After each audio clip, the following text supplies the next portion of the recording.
अस्सलाम वालेकुम and very good morning. सुबह पाकिस्तान के साथ मैं हूं आपकी मेजबान जरिया आबारी। और मेरे साथ हैं मोहम्मद शुएब। Good morning. एक नए हफ्ते का आगाज, कैसा रहा वीकेंड? अल्हम्दुलिल्लाह बहुत अच्छा, लेकिन बहुत ज्यादा मसरूफ रहा, बहुत ज्यादा बिजी रहा। मुझे तो ऐसा फील हुआ कि छुट्टी हुई ही नहीं। और मुझे लगा कि जबरदस्त छुट्टी हुई। आपको कैसे लगा? क्योंकि मैं बहुत ज्यादा घूमता फिरता रहा, बहुत ज्यादा मेल मुलाकातें करता रहा, फैमिली के साथ टाइम स्पेंड करता रहा, तो मुझे तो बड़ा मजा आया। अच्छा, सबसे अच्छी चीज ये होती है कि अगर आपके पास छुट्टी है और अगर आप दोस्तों के साथ भी उसे सेलिब्रेट करें और अपनी फैमिली के साथ भी सेलिब्रेट करें तो ये सोने पर सुहागा होता है। लेकिन वो लोग जो अपने घरों से दूर होते हैं, डेफिनेटली उन्हें वीकेंड पे हमेशा अपने घर की याद आती है। आप घर समझे ना पीटीवी को और इस्लामाबाद को। हाँ, ऐसा तो ठीक है, लेकिन वो जो घर में मजे मजे की किसी भी टाइम कोई ना कोई डिश रेडी हो जाती है। आप अब मैं यहाँ तो चूल्हा नहीं ना जला सकती कि शेफ मेरे ये आलू के पराठे खाने का दिल करा तो मैं ये काम करने बैठ जाती हूँ। मैं ये भी नहीं कह सकता, आप मुझे अम्मी कह लें। ऐसे ही हाँ, लेकिन आपकी वालदा को मैं जरूर माँ कह सकती हूँ। और उनके हाथ के बने हुए खाने भी मैंने खाए हुए हैं। तो आपके जो इर्द गिर्द दोस्त हैं और जो आपकी फैमिली है, उनके साथ अगर आपको ये छुट्टियां बिताने का मौका मिला नहीं, जो विंटर हॉलीडेज बच्चों को मिली है, तो मैं कहूंगी कि इन्हें भरपूर तरीके से एंजॉय करें आप लोग। एग्जैक्टली। चलें जी, प्रोग्राम का बाकायदा आगाज करते हैं। आज 27 दिसंबर। 27 दिसंबर एक ऐसा दिन है जो याद दिलाता है हमें एक सानहे की भी।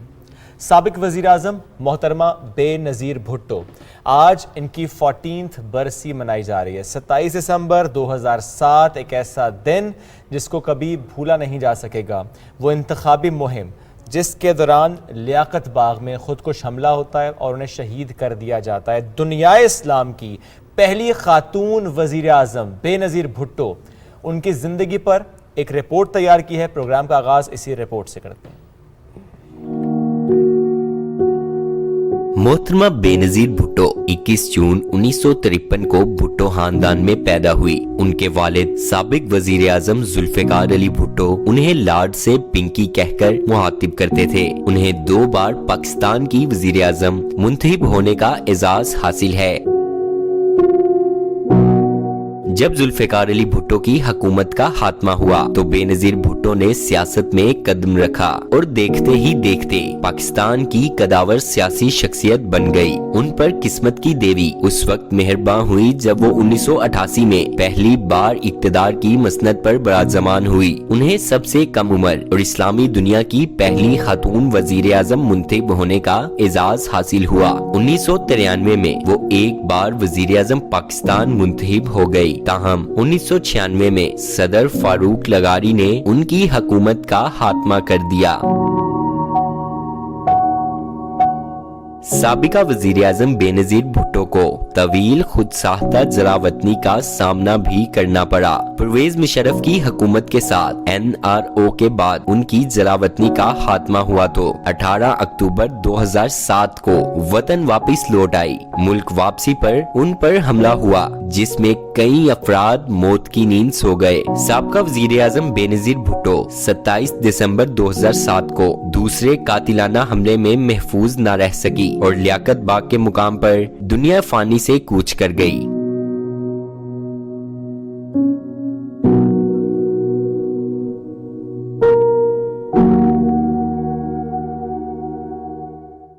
यकीनन उनकी खिदमत क़यामत याद रखी जाएंगी, क्योंकि बतौर ख़ातून पाकिस्तान के लिए बतौर वज़ीर आज़म जो उन्होंने किरदार निभाया है, यकीनन वो काबिल सताइश है।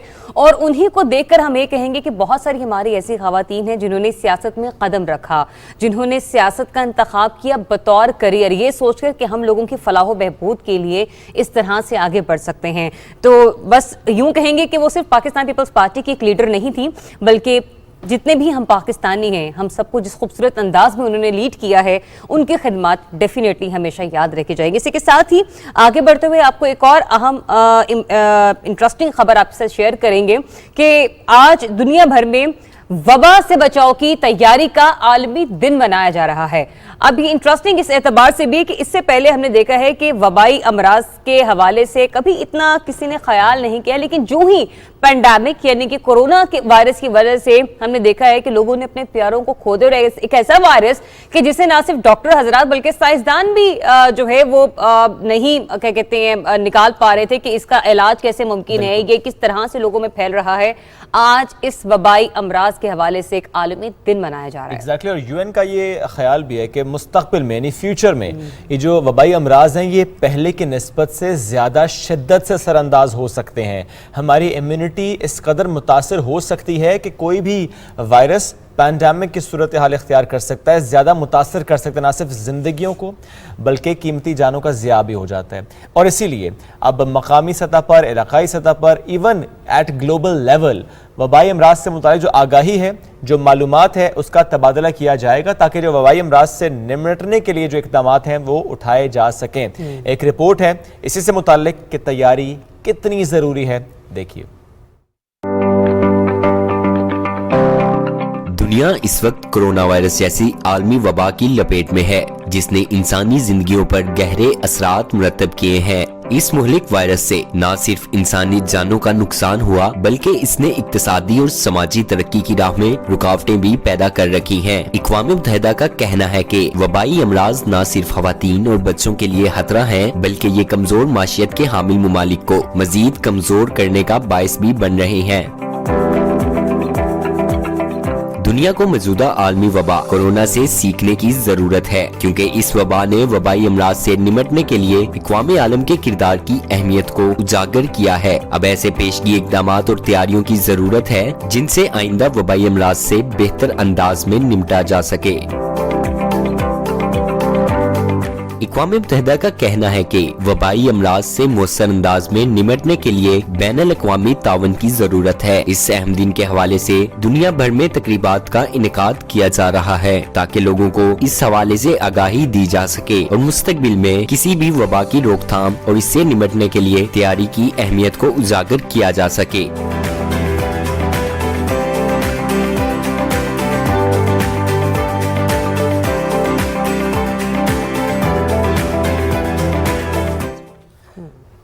और ये जो बात की ना हमने इससे पहले, नहीं रिपोर्ट से पहले, कि वबाई अमराज फ्यूचर में ज़्यादा शिद्दत अख्तियार कर सकते हैं, तो आप ज़रा इसकी एग्जांपल यहीं पर देख लीजिए।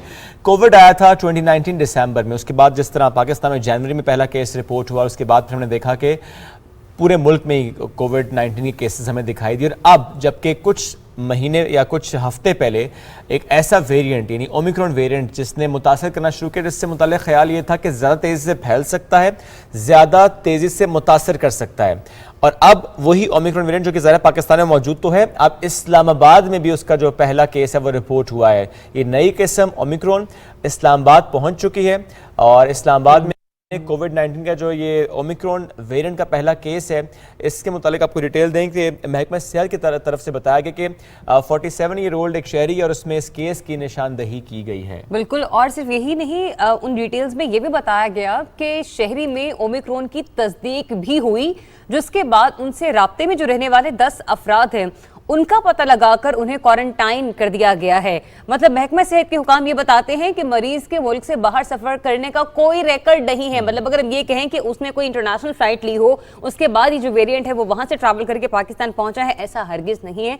पाकिस्तान में रहते हुए उसे ओमिक्रॉन वायरस जो है वो इफेक्ट कर चुका है। डिप्टी कमिश्नर ऑफिस इस्लामाबाद के ट्वीट के मुताबिक मरीज कराची सफर करने का रिकॉर्ड मौजूद है और महकमा सेहत का ये भी बताना है कि मरीज की सेहत बेहतर है, ताहम वो ज़ेरे इलाज है। इससे पहले हम आपको ये भी बता दें कि 13 दिसंबर को यानी कि इसी माह कराची में पहले ओमिक्रॉन का केस सामने आया था, जिसके बाद हुकाम ने ये कहा कि शहरी वैक्सीन को यकीनी बनाएं और जो अहल हैं वो बूस्टर डोज भी लगवाएं। और जहां तक बात है ना बूस्टर डोज की जरिए, इस पर हम इंशाल्लाह आने वाले दिनों में एक सेगमेंट भी करेंगे, बिकॉज 1 जनवरी से बूस्टर जो है वो लगाए जाएंगे।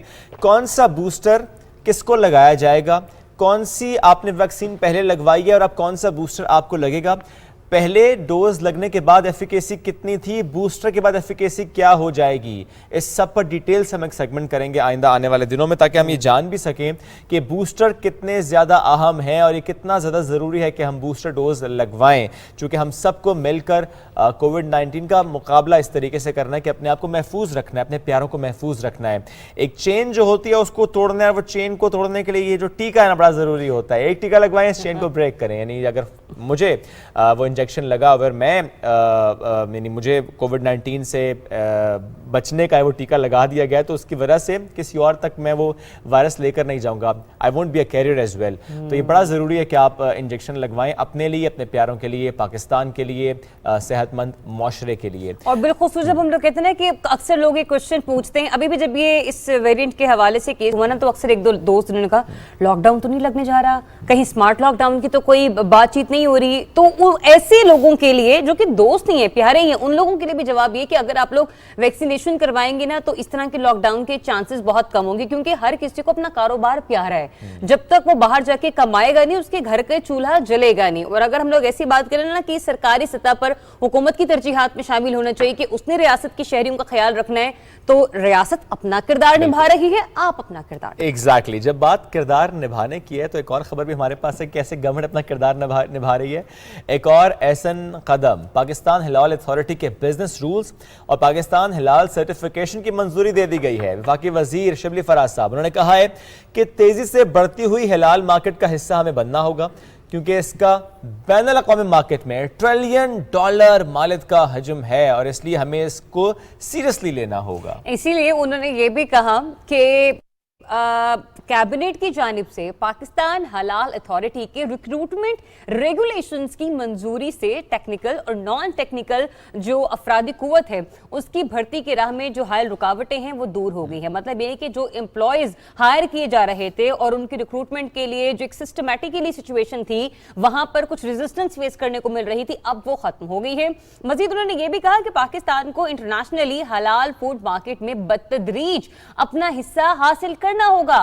इस मकसद के लिए सिफारती सतह पर भी कोशिशों की बहुत जरूरत है, लेकिन हमें अवाम को मयारी मसनूआत फ्राहम करना होंगी। मजीद ये भी कहते हैं कि आलमी मंडी दुनिया भर में एक मोहतात अंदाजे के मुताबिक 1.9 बिलियन मुसलमानों की जरूरियात और कारकर्दगी पर मबनी है, जो कि गैर मुस्लिम दुनिया से दुगनी शरह से बढ़ रही है और 2030 तक इसके 2.2 बिलियन तक पहुंचने की तवक्को भी है। ये भी उनकी तरफ से कहा गया कि जो हिलाल सेक्टर है वो इस वक्त पॉलिसी साजों और निजी शोबे की तवज्जो मबजूल कर रहे हैं। बड़ी अच्छी बात है, बिकॉज अक्सर हम ये देखते भी आए हैं, अपने कोई बहन भाई अगर बाहर पढ़ने जाए, एक ऐसे मुल्क में पढ़ने जाए जहाँ पर हलाल फूड के इश्यूज़ हों तो वहाँ खाने पीने के बहुत ज़्यादा मसाइल होते हैं। तो ऐसे में अगर ये हलाल फूड हम देखेंगे हर जगह पर तो ये बहुत ही आसानी हो जाएगी उन लोगों के लिए जो उन मुल्कों में, उन शहरों में, उन रीजन्स में जाते हैं, वो चाहे रोज़गार के हुसूल के लिए जाएँ चाहे तालीम के लिए जाएँ, उनके लिए बड़ा आसान हो जाता है खाना पीना।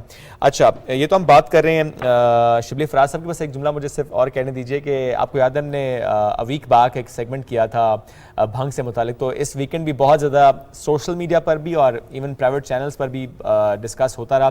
पहली कानूनी फसल भंग की तैयार होगी, उस पर शिबली फराज साहब जो हैं उन्होंने डिटेल्स भी शेयर की थी, जो कि हम लोग इस पर पहले कर चुके थे, बट मैंने सोचा कि आपके सामने रखूँ ये मामला भी कि लोग थोड़ा सा ना इसको ह्यूमरस एंगल भी इसको देते हैं। हालांकि ऐसा होना नहीं चाहिए, सिर्फ पढ़ना है, जानना है इस बारे में कि कितना ज़रूरी है। अगर भंग की फसल काश्त हुई है उसके बीच से हम कितना फ़ायदा हासिल कर सकते हैं, ज़रा मुबादला कमा सकते हैं, तो हमें बताना है। और कानूनी फसल की टर्म इसलिए यूज़ है क्योंकि ज़ाहिर है हम देख रहे हैं कि वो बाकायदा जो है बाड़ लगाई जाती है, उसको प्रोटेक्ट किया जाता है ताकि कोई उसके वैसे ही ना ले जाए ना खामखा, बिल्कुल खामखा नहीं ले जाए। और फिर जिसकी तरफ हमारे जो ट्यूटर सारफीन इशारा करते हैं, मतलब आपने कहा ना अहमकाना अंदाज में, ये इसी सोच को खत्म करने के लिए और उसी खतरे से निपटने के लिए ये बाड़ लगाई गई है। तो ठीक है, खतरा बिल्कुल अपनी जगह आपकी तरफ भी दुरुस्त है, इसलिए हुकूमत ने इस तरह के इकदाम किए। लेकिन ताज्जुब की बात उस वक्त देखने को मिलती है कि जब हम ऐसे ऐसे लोगों को कमेंट करते हुए देखते हैं जिन्हें हम कहते हैं कि वो इस मुआशरे के पढ़े लिखे शहरी हैं, इंक्लूडिंग द एंकर्स। जब एग्जैक्टली ऑन एयर वो जब बात हो रही है भंग पॉलिसी तो वो हंस रहे हैं। हालांकि मेरे लिए तो बड़ी शर्म की बात है कि एक एंकर जो कि रिप्रेजेंट कर रहे हैं कौम को, आवाम की बात कर रहे हैं, वो इस तरह एक खबर को इस तरह नॉन सीरियस अंदाज से जो है वो आप तक पहुंचा रहा है। क्योंकि हमारे यहाँ अब एक रिवाज है जो कि बहुत अच्छी बात है, हम खुद भी खुशकिस्मत है, हम जो पहनते ओढ़ते हैं, हम जो लाइफस्टाइल कैरी करते हैं, बहुत सारी खवातीन हैं, बहुत सारी बच्चियां हैं आपके तवज्जुह से, बहुत सारे ऐसे हमारे यंगस्टर्स मेल हैं जो कि उस चीज को फॉलो करते हैं, कैरी करते हैं। तो अगर हम बड़े ही अहमकाना अंदाज में इस तरह की चीजों का इस्तेमाल करेंगे ना और बातों को मोल्ड करने की कोशिश करेंगे तो जो इम्पैक्ट आप ऑन एयर बैठकर दे रहे हैं वही इम्पैक्ट लोग कन्वे करेंगे। चलें जी, अब जरा बढ़ते आगे, मूड को थोड़ा करते हैं चेंज और वीकेंड की बात करते हैं एक बार फिर से, चूंकि जो इंतजार था वो हुआ खत्म। यानी मैं बात करूं बर्फबारी की, बड़ा इंतजार था और लोग एक्सपेक्ट कर रहे थे, 3-4 दिन से बात हो रही थी संडे को बर्फबारी होनी है, मलके सार मरी में और लोगों ने प्लान भी बना लिया, लोग पहुंच भी गए, इंतजार कर रहे थे और वो इंतजार की घड़ियां दोपहर को खत्म हो गई जब वादी ने सफ़ेद चादर ओढ़ ली। बर्फ के गालों के साथ सयाहों ने खूब मौज मस्ती की और उन्होंने कहा पैसा हो गया वसूल, चाहे वो कोई आया हो कराची से, चाहे कोई आया हो मुल्तान से। उसने कहा भैया जो लगाया ना मैंने पैसे वो हो गए पूरे, चूंकि मैं देखने आया था बर्फबारी और मैंने सीजन की पहली बर्फबारी देख ली। सर्दी की शिदत में तो हुआ इजाफा, लेकिन वहां पर कॉफी का मग थामे, जिस तरह मरी की माल रोड पे हो रही है वॉक, तो लोग बहुत ज्यादा इसको एंजॉय कर रहे हैं। अच्छा, वॉक भी इसलिए करनी पड़ रही है, जरा मैं आपको एक और चीज भी शेयर करूं आप लोगों के साथ, क्योंकि सोशल मीडिया का दौर है ना कि कोई चीज आपको इलेक्ट्रॉनिक मीडिया से मिले ना मिले, आपको मोबाइल पे बैठे बैठे मिल जाती है। जनाब 4000 गाड़ियों की गुंजाइश थी वहां पर, पहुंची कितनी 50,000। ठीक है, ये जो मरी की इंतजामिया है उसकी तरफ से रिपोर्ट किया गया कि भाई 50,000 गाड़ियों को कैसे कैटर किया जाए। वह हाँ, मरी में वैसे भी आमतौर पर हम देखते हैं कि वीकेंड्स पर सयाहों की आमद जो है वो जरा ज्यादा बढ़ जाती है और अगर स्नोफॉल हो तो वहां फिर वो कहते हैं कि खुशी दीदनी हो जाती है। ऐसे ही हुआ इस वीकेंड पर, यानी कि अगर हम लोग गुज़िश्ता रोज की बात करें तो मरी में जब अचानक दोपहर 3 बजे के करीब बर्फबारी शुरू हुई ना, उस वक्त सयाहों की तो जैसे चांदी हुई थी। मतलब यूं कह ले कि उनके लिए एक ईद का समा था और जो वहां पर आने वाले टूरिस्ट थे, विजिटर्स थे, वो बर्फबारी से इंतहाई लुत्फानंदोज होते हुए नजर आए। लेकिन अफसोस शुएब आप नहीं गए, आपने तो बड़ा प्लान किया था। अभी जा रहा हूँ right after the show. Seriously? Yes, क्योंकि कल फैमिली के साथ, तो right after the show I am going to Murree with my family, क्योंकि मेरी बेटी को इससे मैंने प्रॉमिस किया था कि मैंने सीजन की स्नोफॉल उसको दिखाने, तो मैं उसे लेकर बिल्कुल जा रहा हूँ। हमारे जो नुमाइंदे हैं शफकत अब्बासी, वो मेरी मुश्किल इस तरीके से हल करेंगे, मुझे बता पाएंगे कि क्या बर्फबारी आज दिन में होगी। अगर तो उन्होंने कहा होगी तो मैं जा रहा हूँ, अगर कहा नहीं तो मैं अगली बर्फबारी का इंतजार करूँ। शफकत गुड मॉर्निंग, प्लीज बताइएगा मौसम कैसा है, रश कितना है और क्या अभी भी बर्फबारी हो रही है? जी, आपने ये दुरुस्त कहा है कि मुल्क भर से आने वाले सयाह काफी दिनों से मुंतजिर थे कि कब जो है अब ये गाले पड़े हैं बर्फबारी के सफेद, जो वाकई लाइव जब देखें तो उसका मजा और होता है। लेकिन मैं आपको ये भी बताता चलूं कि हमारे लिए तो सर्दी का मौसम शदीद होता है, लेकिन मुल्क भर से आने वाले सयाहों के लिए ये एक ऐसा मौका होता है खुशी का, जिस तरह आपने ईद का जिक्र किया, तो मैं समझता हूँ कि ईद से बढ़कर भी होता है। जहाँ तक बर्फबारी और रश का ताल्लुक है, मरी में एक तो वीकेंड है, न्यू ईयर आ रहा है और फिर पंजाब में जो तातीलात हैं विंटर सीजन की, उसमें सयाहों का रश बढ़ रहा है। इसमें कोई शफकत, चूंकि छुट्टियां हैं बच्चों की शफकत, तो पेरेंट्स बच्चों को लेकर पहुंच चुके हैं मरी। जिसने जरियाब ने कहा 4000 गाड़ियों की गुंजाइश, 50,000 पहुंच गई। मुझे बस ये बता दें कि अब मेरे जैसे मासूम लोग जो आज ये आने की ख्वाहिश रखते हैं मरी, कि हमें भी बर्फ मिलेगी, हमारी भी ईद होगी। ड्रोन हायर करना पड़ेगा। जनाब इस वक्त तो बर्फबारी जारी है और बहुत खूबसूरत मौसम है बर्फबारी के हवाले से। खुसूसन आप जो कह रहे हैं कि हम अपनी फैमिली को लेकर आएं, लेकिन एक साइड पे आ सकते हैं। मरी शहर के अंदर दाखिल होना जरा मुश्किल है, जहां आपने 50,000 गाड़ियों का जिक्र किया है, जहां 4,000 की गुंजाइश है, तो ऐसे में मरी के अंदर दाखिल होना तो मुश्किल है। लेकिन साइड पे ये नज़ारे आप देख सकते हैं जहां सयाह बड़ी तादाद में मौजूद हैं। जी ठीक है, जहां तक पहुंच पाए। जरूरी तो नहीं कि जीपीओ चौक जाना है, जरूरी तो नहीं कि माल रोड जाना है, जरूरी सिर्फ ये है कि जाकर बर्फबारी देखने। Thank you very much. ये बताएं नहीं, जाते जाते जरा मुझे एक बात का जवाब दे जाएं, क्योंकि अमूमन सयाहों का गिला हमेशा ये रहता है कि जब वो लोग स्नोफॉल के लिए जाते हैं तो वहां पर चाहे रेस्टोरेंट्स के रेट्स हों वो डबल ट्रिपल हो जाते हैं। अगर आपको वहां पर किसी गेस्ट रूम को परचेज करना हो, 1-2 दिनों के लिए रेंट पर लेना हो, तो बड़े बढ़ जाते हैं। इस वक्त चाय का कप या कॉफी का मग कितने में बिक रहा है वहां पे? बात यह है कि मरी चूंकि फ्रंट लाइन पे जो होटल्स हैं, रिहायशी होटल्स हैं, अपार्टमेंट्स हैं, वहाँ रश बढ़ जाता है। और फिर माल जो एक छोटा सा महदूद सा एरिया है शॉपिंग सेंटर का, तो वहाँ ऐसा नहीं है कि रेट इतने बढ़ जाते हैं। हाँ, रूम्स के रेट तो बढ़ जाते हैं, जब रूम से बर्डन बढ़ता है तो रूम्स पे बढ़ जाते हैं। बाकी जो रिफ्रेशमेंट है नॉर्मली उसमें 10-20 का इजाफा हो जाता है, लेकिन इतने ज्यादा नहीं है। मैं समझता हूँ कि ये उनका हक है कि इस मौसम में वो आपकी जो है ना मेहमान नवाजी कर रहे होते हैं। Thank you very much. साथ मौजूद है, आप एंजॉय कीजिए। ये मैंने इसलिए कहा है कि जब से आप पहुंचे तो आप भी एंजॉय कीजिए। हालांकि मैं जानता रहने वाले उनके लिए एक नॉर्मल सा मौसम है और उनके लिए ये मौसम सख्त है, तो वहां पे रहने वाले लोकल्स के लिए डेफिनेटली सख्त तो है, लेकिन at the same time welcome करते हैं टूरिस्ट को और ज़्यादा टूरिस्ट कनेक्ट होते हैं उनकी इकोनॉमी से। तो thank you once again Shafqat, enjoy भी कीजिए इस मौसम को, अपना ख्याल भी रखिए। और मरी जाने वालों से इल्तिजा ये है कि हेस्ट नहीं, आराम आराम से जाएं आप, और जहां बर्फ मिले वहीं पर आप बर्फबारी को एंजॉय कीजिए। जरूरी नहीं कि आपने एक स्पेसिफिक स्पॉट पर ही पहुंचना है। सेल्फीज बनाएं, पिक्चर्स लें। मैं तो कहता हूं बर्फ के गोले उठा उठा के मारे जो इसको साथ भी आप लेकर जा रहे हैं, जिसको साथ आप लेकर जा रहे हैं, जो साथ नहीं जा रहा आप बर्फ लाएं और फिर आगे बर्फ उठा मारें। के मारे, मतलब आप कूलर में भर के लेकर आएंगे बर्फ। ये मेरी बर्फ मेरी मर्जी, मैं फ्रीजर से निकाल के लाऊंगा, मैं मारूंगा बर्फ मेरी हाँ, मर्जी पता है। चले कि शुएब मुझे ये कह रहे मैं बर्फ लेकर आ रहा हूं, मैं सोच रही हूँ कि मरी की बर्फ आ रही है, पता चले इनके फ्रीजर की बर्फ आ रही है। बर्फ तो बर्फ होती है, क्योंकि इन्होंने फ्रीजर को साफ करना था। यस, बर्फ तो बर्फ होती है मरी की हो या फ्रिज की हो।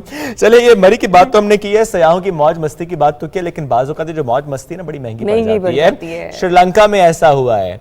एनुअल काइट फेस्टिवल की हम बात करें, पतंगबाजी का शौक खासा महंगा पड़ गया। सालाना पतंग फेस्टिवल में ये सूरत इस वक्त खराब हुई जब एक शख्स ने अपने दोस्तों के साथ मिलकर बड़ी बड़ी सी पतंग उड़ाने की कोशिश की और खुद भी पतंग की डोर से लटक गए भाईजान। और लटके नहीं, सिर्फ जमीन से अगर हम फासला देख लो तो 30 फुट बुलंदी पर जब वो जा पहुंचे भाई साहब, और 1 मिनट तक वो हवा में रहने के बाद पतंगबाजी करते करते फिर रस्सी छूटी उनके हाथों से और फिर वो खुद जमीन पर आ गिरे। ताहम वो शख्स जो जख्मी होने से खासे महफूज रहे, लेकिन वो कौन थे जरा दिखा रहे हैं हम आपको, ये देखिए ना जरा मेरी लेफ्ट साइड वाली खिड़की में देखिए, ये वो शख्स हैं जो कि जमीन से 30 फुट के फासले पर थे और रस्सी उन्होंने अपने हाथों से पकड़ी हुई थी। काफी देर तक जब उन्होंने पकड़े रखी तो डेफिनेटली वो थक गया होगा उनका हाथ, लेकिन 1 मिनट के लिए अगर आप कोई हवा में ऐसे कुछ छोड़ दे शुएब, आपकी क्या हालत होगी? नहीं, मैं तो एंजॉय करूंगा सीरियसली, आई लव फ्लाइंग। और जो धड़ाम से गिरेंगे वो नहीं, गिरूंगा नहीं ना, मैं लैंड करूंगा आराम आराम से। मैं पैराशूट बांध के जाऊंगा ना यार, ऐसे नहीं जाऊंगा। ऐसे काम प्लानिंग से नहीं होते हैं शुएब, ऐसे काम बस हो जाते हैं। फिर मैं डोर नहीं छोड़ूंगा, मैं उस रस्सी को नहीं छोड़ूंगा, मैं जाता रहूंगा साथ साथ कि ठीक है खुद ही वापस आ जाएंगे। ये देखिए, ये रे विंडो विदाउट वीजा, क्या पता किसी और मुल्क में ले जाती है वो पतंग उसको। एग्जैक्टली, और फिर लोग कहते जासूस आ गया है। कबूतर था? नहीं, पतंग थी ना, जासूसी में तो कुछ भी शामिल हो सकता है। हाँ, लेकिन वो तो समझते हैं ना कि कबूतर ही जासूस है। शुक्र करें पांच से नहीं कोई उड़ा और पड़ोस में नहीं जा गिरा, वरना तो वाकई ऐसे होता है कि किसी ने सिर्फ डिप्यूट किया और फेंका है हमारे पास। चले, जबरदस्त जी। ये विजुअल अल्हम्दुलिल्लाह ही सेफ एंड साउंड, कोई उन्हें ऐसा चोट नहीं आई, लेकिन एहतियात करनी चाहिए जी ऐसे कामों में। सोचेगा जरूर अगली बार गुड्डी उड़ाते हुए कि मैं खुद गुड्डा बन गया था तो अब गुड्डी नहीं उड़ानी। चले, अब बढ़ते आगे। टेक्नोलॉजी की अगर हम बात करें, टेक्नोलॉजी जिंदगियों में आसानी लेकर आती है, लेकिन वहीं टेक्नोलॉजी के साथ जो फ्रॉड होता है ना, इसके वाक़यात भी बहुत ज़्यादा हमें सामने आते हैं। मुल्क की तारीख का बड़ा ऑनलाइन फ्रॉड सामने आया जिसमें जो पाकिस्तानी शहरी हैं 1 अरब रुपए लुटा बैठे हैं। ऑनलाइन कंपनीज में पैसा लगाया और वो पैसा सारा का सारा डूब गया। HFC पार्क ट्रेडिंग नामी जालसाज कंपनी थी। टेलीग्राम ऐप पर उन्होंने मुख्तलिफ ग्रुप्स बनाए, पैसा इन्वेस्ट करने वालों को शामिल किया गया, तरगीब दी गई, बिटकॉइन ऊपर जाएगा या नहीं, इस मशवरे के साथ जालसाजी का धंधा किया गया। और जब लोगों ने पैसा इन्वेस्ट कर दिया तो 19 दिसंबर को जालसाज कंपनी पैसा समेटा, ऐप क्रैश की और उसके बाद कोई अपना पैसा नहीं निकाल सका। FI अब इस मामले की कर रही है तहकीकात और मुतासरा जो लोग हैं उनसे कहा गया कि जल्द अज जल्द आप FI से राबता करें ताकि इस मामले को और आगे लेकर जाया जा सके। एग्जैक्टली, ये लोगों की जमा पूंजी होती है। कोशिश तो सबकी ये होती है कि वो पैसे से पैसा बनाना सीखें, लेकिन मैं ये भी नहीं कह सकती किसी को कि क्या आपको मालूम नहीं था कि आप कहाँ पर इन्वेस्ट करें। बाज़-औक़ात जब कहते हैं कि बुरा वक्त आता है या कोई आफत आप पर आनी होती है तो आप बाज़-औक़ात अच्छे लोग भी गुमराह हो जाते हैं, उनको मालूम नहीं होता। इसमें जरिया पे हम ये लोगों की रहनुमाई के लिए जरूर ये बात करते हैं, अगर आपको कोई मैसेज आता है कि आप फलाने स्कीम में पैसा जीत गए, प्लीज कॉल मत कीजिए। अगर आपको कोई कॉल आती है कि आपने फलानी जगह पे एक टोकन भरा था और आपका ये नाम निकला है, आप अपनी डिटेल्स दें, please do not share that detail. अगर बैंक के से भी कॉल आए, वो कहे जी मैं बैंक से बात करूं और वो नंबर बैंक का नहीं है, तो प्लीज अपनी इंफॉर्मेशन शेयर ना कीजिए। कोई अगर ये कह दे आप इनाम आज जीत चुके हैं, आपसे यूं कीजिए इतने पैसे ट्रांसफर कर दीजिए, ये टैक्स के मद में किसी भी मद में आपसे पैसे मांगने की बात करें, please do not do that. ये आपके लिए नुकसान है और ऐसा बहुत से सादा लोग शहरी कर चुके हैं, नुकसान उठा चुके हैं, खुमियाजा भुगत चुके हैं। तो ये हम सबकी जिम्मेदारी एक दूसरे को बताएं और सिखाएं। अच्छा, इसमें एक नया जो फ्रॉड आजकल चल रहा है वो ये है कि आईडी हैक हो जाती है या सेम नाम से आईडी बनाई जाती है या ईमेल अकाउंट बनाया जाता है, फिर आपके फैमिली मेंबर्स को ईमेल्स की जाती हैं, मैसेजेस दिए जाते हैं कि जी मैं फलाना बोल रहा हूं और मुझे फौरन से इतने पैसे चाहिए, और बंदा कहता है ओहो मेरा इतना प्यारा, इसको शायद फौरन जरूरत पड़ गई है। आप अकाउंट नंबर लेते हैं या फॉर दैट मैटर कोई और तरीका जिससे आप पैसे भिजवा सके, पैसे भिजवाते हैं और बाद में मालूम ये होता है वो तो अकाउंट हैक था। तो एक मशवरा भी है, जब भी कोई आपसे पैसे मांगे, कोई भी मॉनिटरी टर्म्स में आपसे बात करे, आप उस बंदे को खुद कॉल करें, बात करें उससे, क्योंकि ये भी तो हो सकता है कि वाकई किसी को जरूरत हो, लेकिन इस तरह ट्रांसफर करने से पहले बात जरूर कर लिया करें। बिल्कुल, क्योंकि हर किसी ने बड़ी मेहनत से जमा पूंजी अपनी इकट्ठी की होती है, पैसे बनाए होते हैं, डेफिनेटली प्यारों की मदद भी करनी चाहिए, लेकिन जब तक आपको तस्दीक ना हो जाए उस वक्त तक आप अपनी कोई भी डिटेल किसी के साथ शेयर हरगिज मत करें। आगे बढ़ते हैं, इस थोड़े वीकेंड के हवाले से जरा जिक्र कर लेते हैं कि इस वीकेंड पर और क्या क्या फेस्टिविटी रही है। तो जरा हम बात कर लेते हैं जिनाह की, कायदे आजम मोहम्मद अली जिन्नाह की, जिनकी जो सालगिरह थी वो बड़ी धूमधाम से मनाई गई। वैसे तो हर पाकिस्तानी उनसे अपनी मोहब्बत का अपने अपने तरीके से अपने अपने अंदाज में इजहार करता है, लेकिन हम ये देख रहे हैं कि अब इस साल में जो शहरे इक़्तिदार है वो खुशियों को सेलिब्रेट करने के हवाले से हर एक तरह से एक नए अंदाज से निकलकर सामने आता है। मतलब ये कि अशरे रहमतुल्लिल आलमीन के बाद इस बार सरकारी सतह पर हमने देखा है कि बड़े खूबसूरत अंदाज में हमारे कायद की, हमारे जिन्नाह की सालगिरह को बड़े प्यारे अंदाज में मनाया गया है। लाइट शो का इनेकाद किया गया डी चौक की तरफ, पार्लियामेंट हाउस की तरफ, और वफाकी वज़ीर इत्तलात व नशरियात फवाद चौधरी हुसैन साहब ने इस लाइट शो का जो है वो आगाज किया। तो मैं खामोश हो जाती हूँ, आप ये जरा वीडियो सुनिए और भरपूर अंदाज में देखिए। जबरदस्त। ये इस वक्त हम आपको फुल स्क्रीन एक खूबसूरत विजुअल दिखा रहे हैं उस रात का। क्या जबरदस्त एक समा था इस्लामाबाद डी चौक का।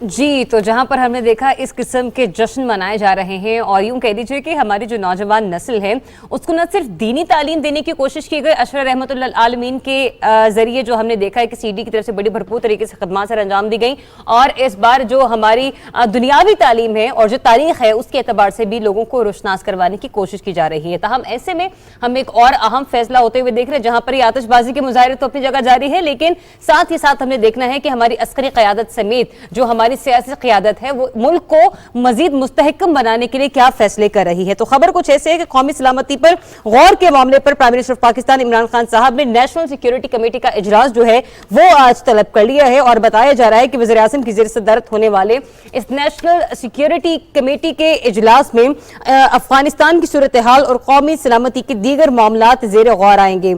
यह भी बताया जा रहा है कि कौमी सलामती कमेटी को ताज़ा तरीन सूरत हाल पर ब्रीफिंग भी दी जाएगी, जबकि इजलास में सरकारी हुक्काम, सीनियर वज़रा शरीक होंगे, और नेशनल सिक्योरिटी कमेटी के इजलास में वफाकी वज़ीर दाखिला शेख रशीद साहब, वफाकी वज़ीर इत्तलात फवाद चौधरी समेत मोईद यूसुफ साहब भी शिरकत करेंगे। तो इंतहाई अहम नौयत का ये इजलास है जो कि आज होने जा रहा है। चलें बढ़ते आगे, एक ब्रेक लेंगे। जब ब्रेक से वापस आएंगे तो एक ऐसे नौजवान से आपकी मुलाकात कराएंगे जो गूगल से टक्कर ले रहा है, गूगल को टक्कर दे रहा है। अपना सर्च इंजन बनाया है हमने, उस पर करेंगे बात ब्रेक के बाद।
Welcome back after the break. जैसे मैंने ब्रेक पर जाने से पहले जिक्र किया था कि हम आपकी मुलाकात एक ऐसे नौजवान से कराएंगे, अपने पाकिस्तानी नौजवान से कराएंगे।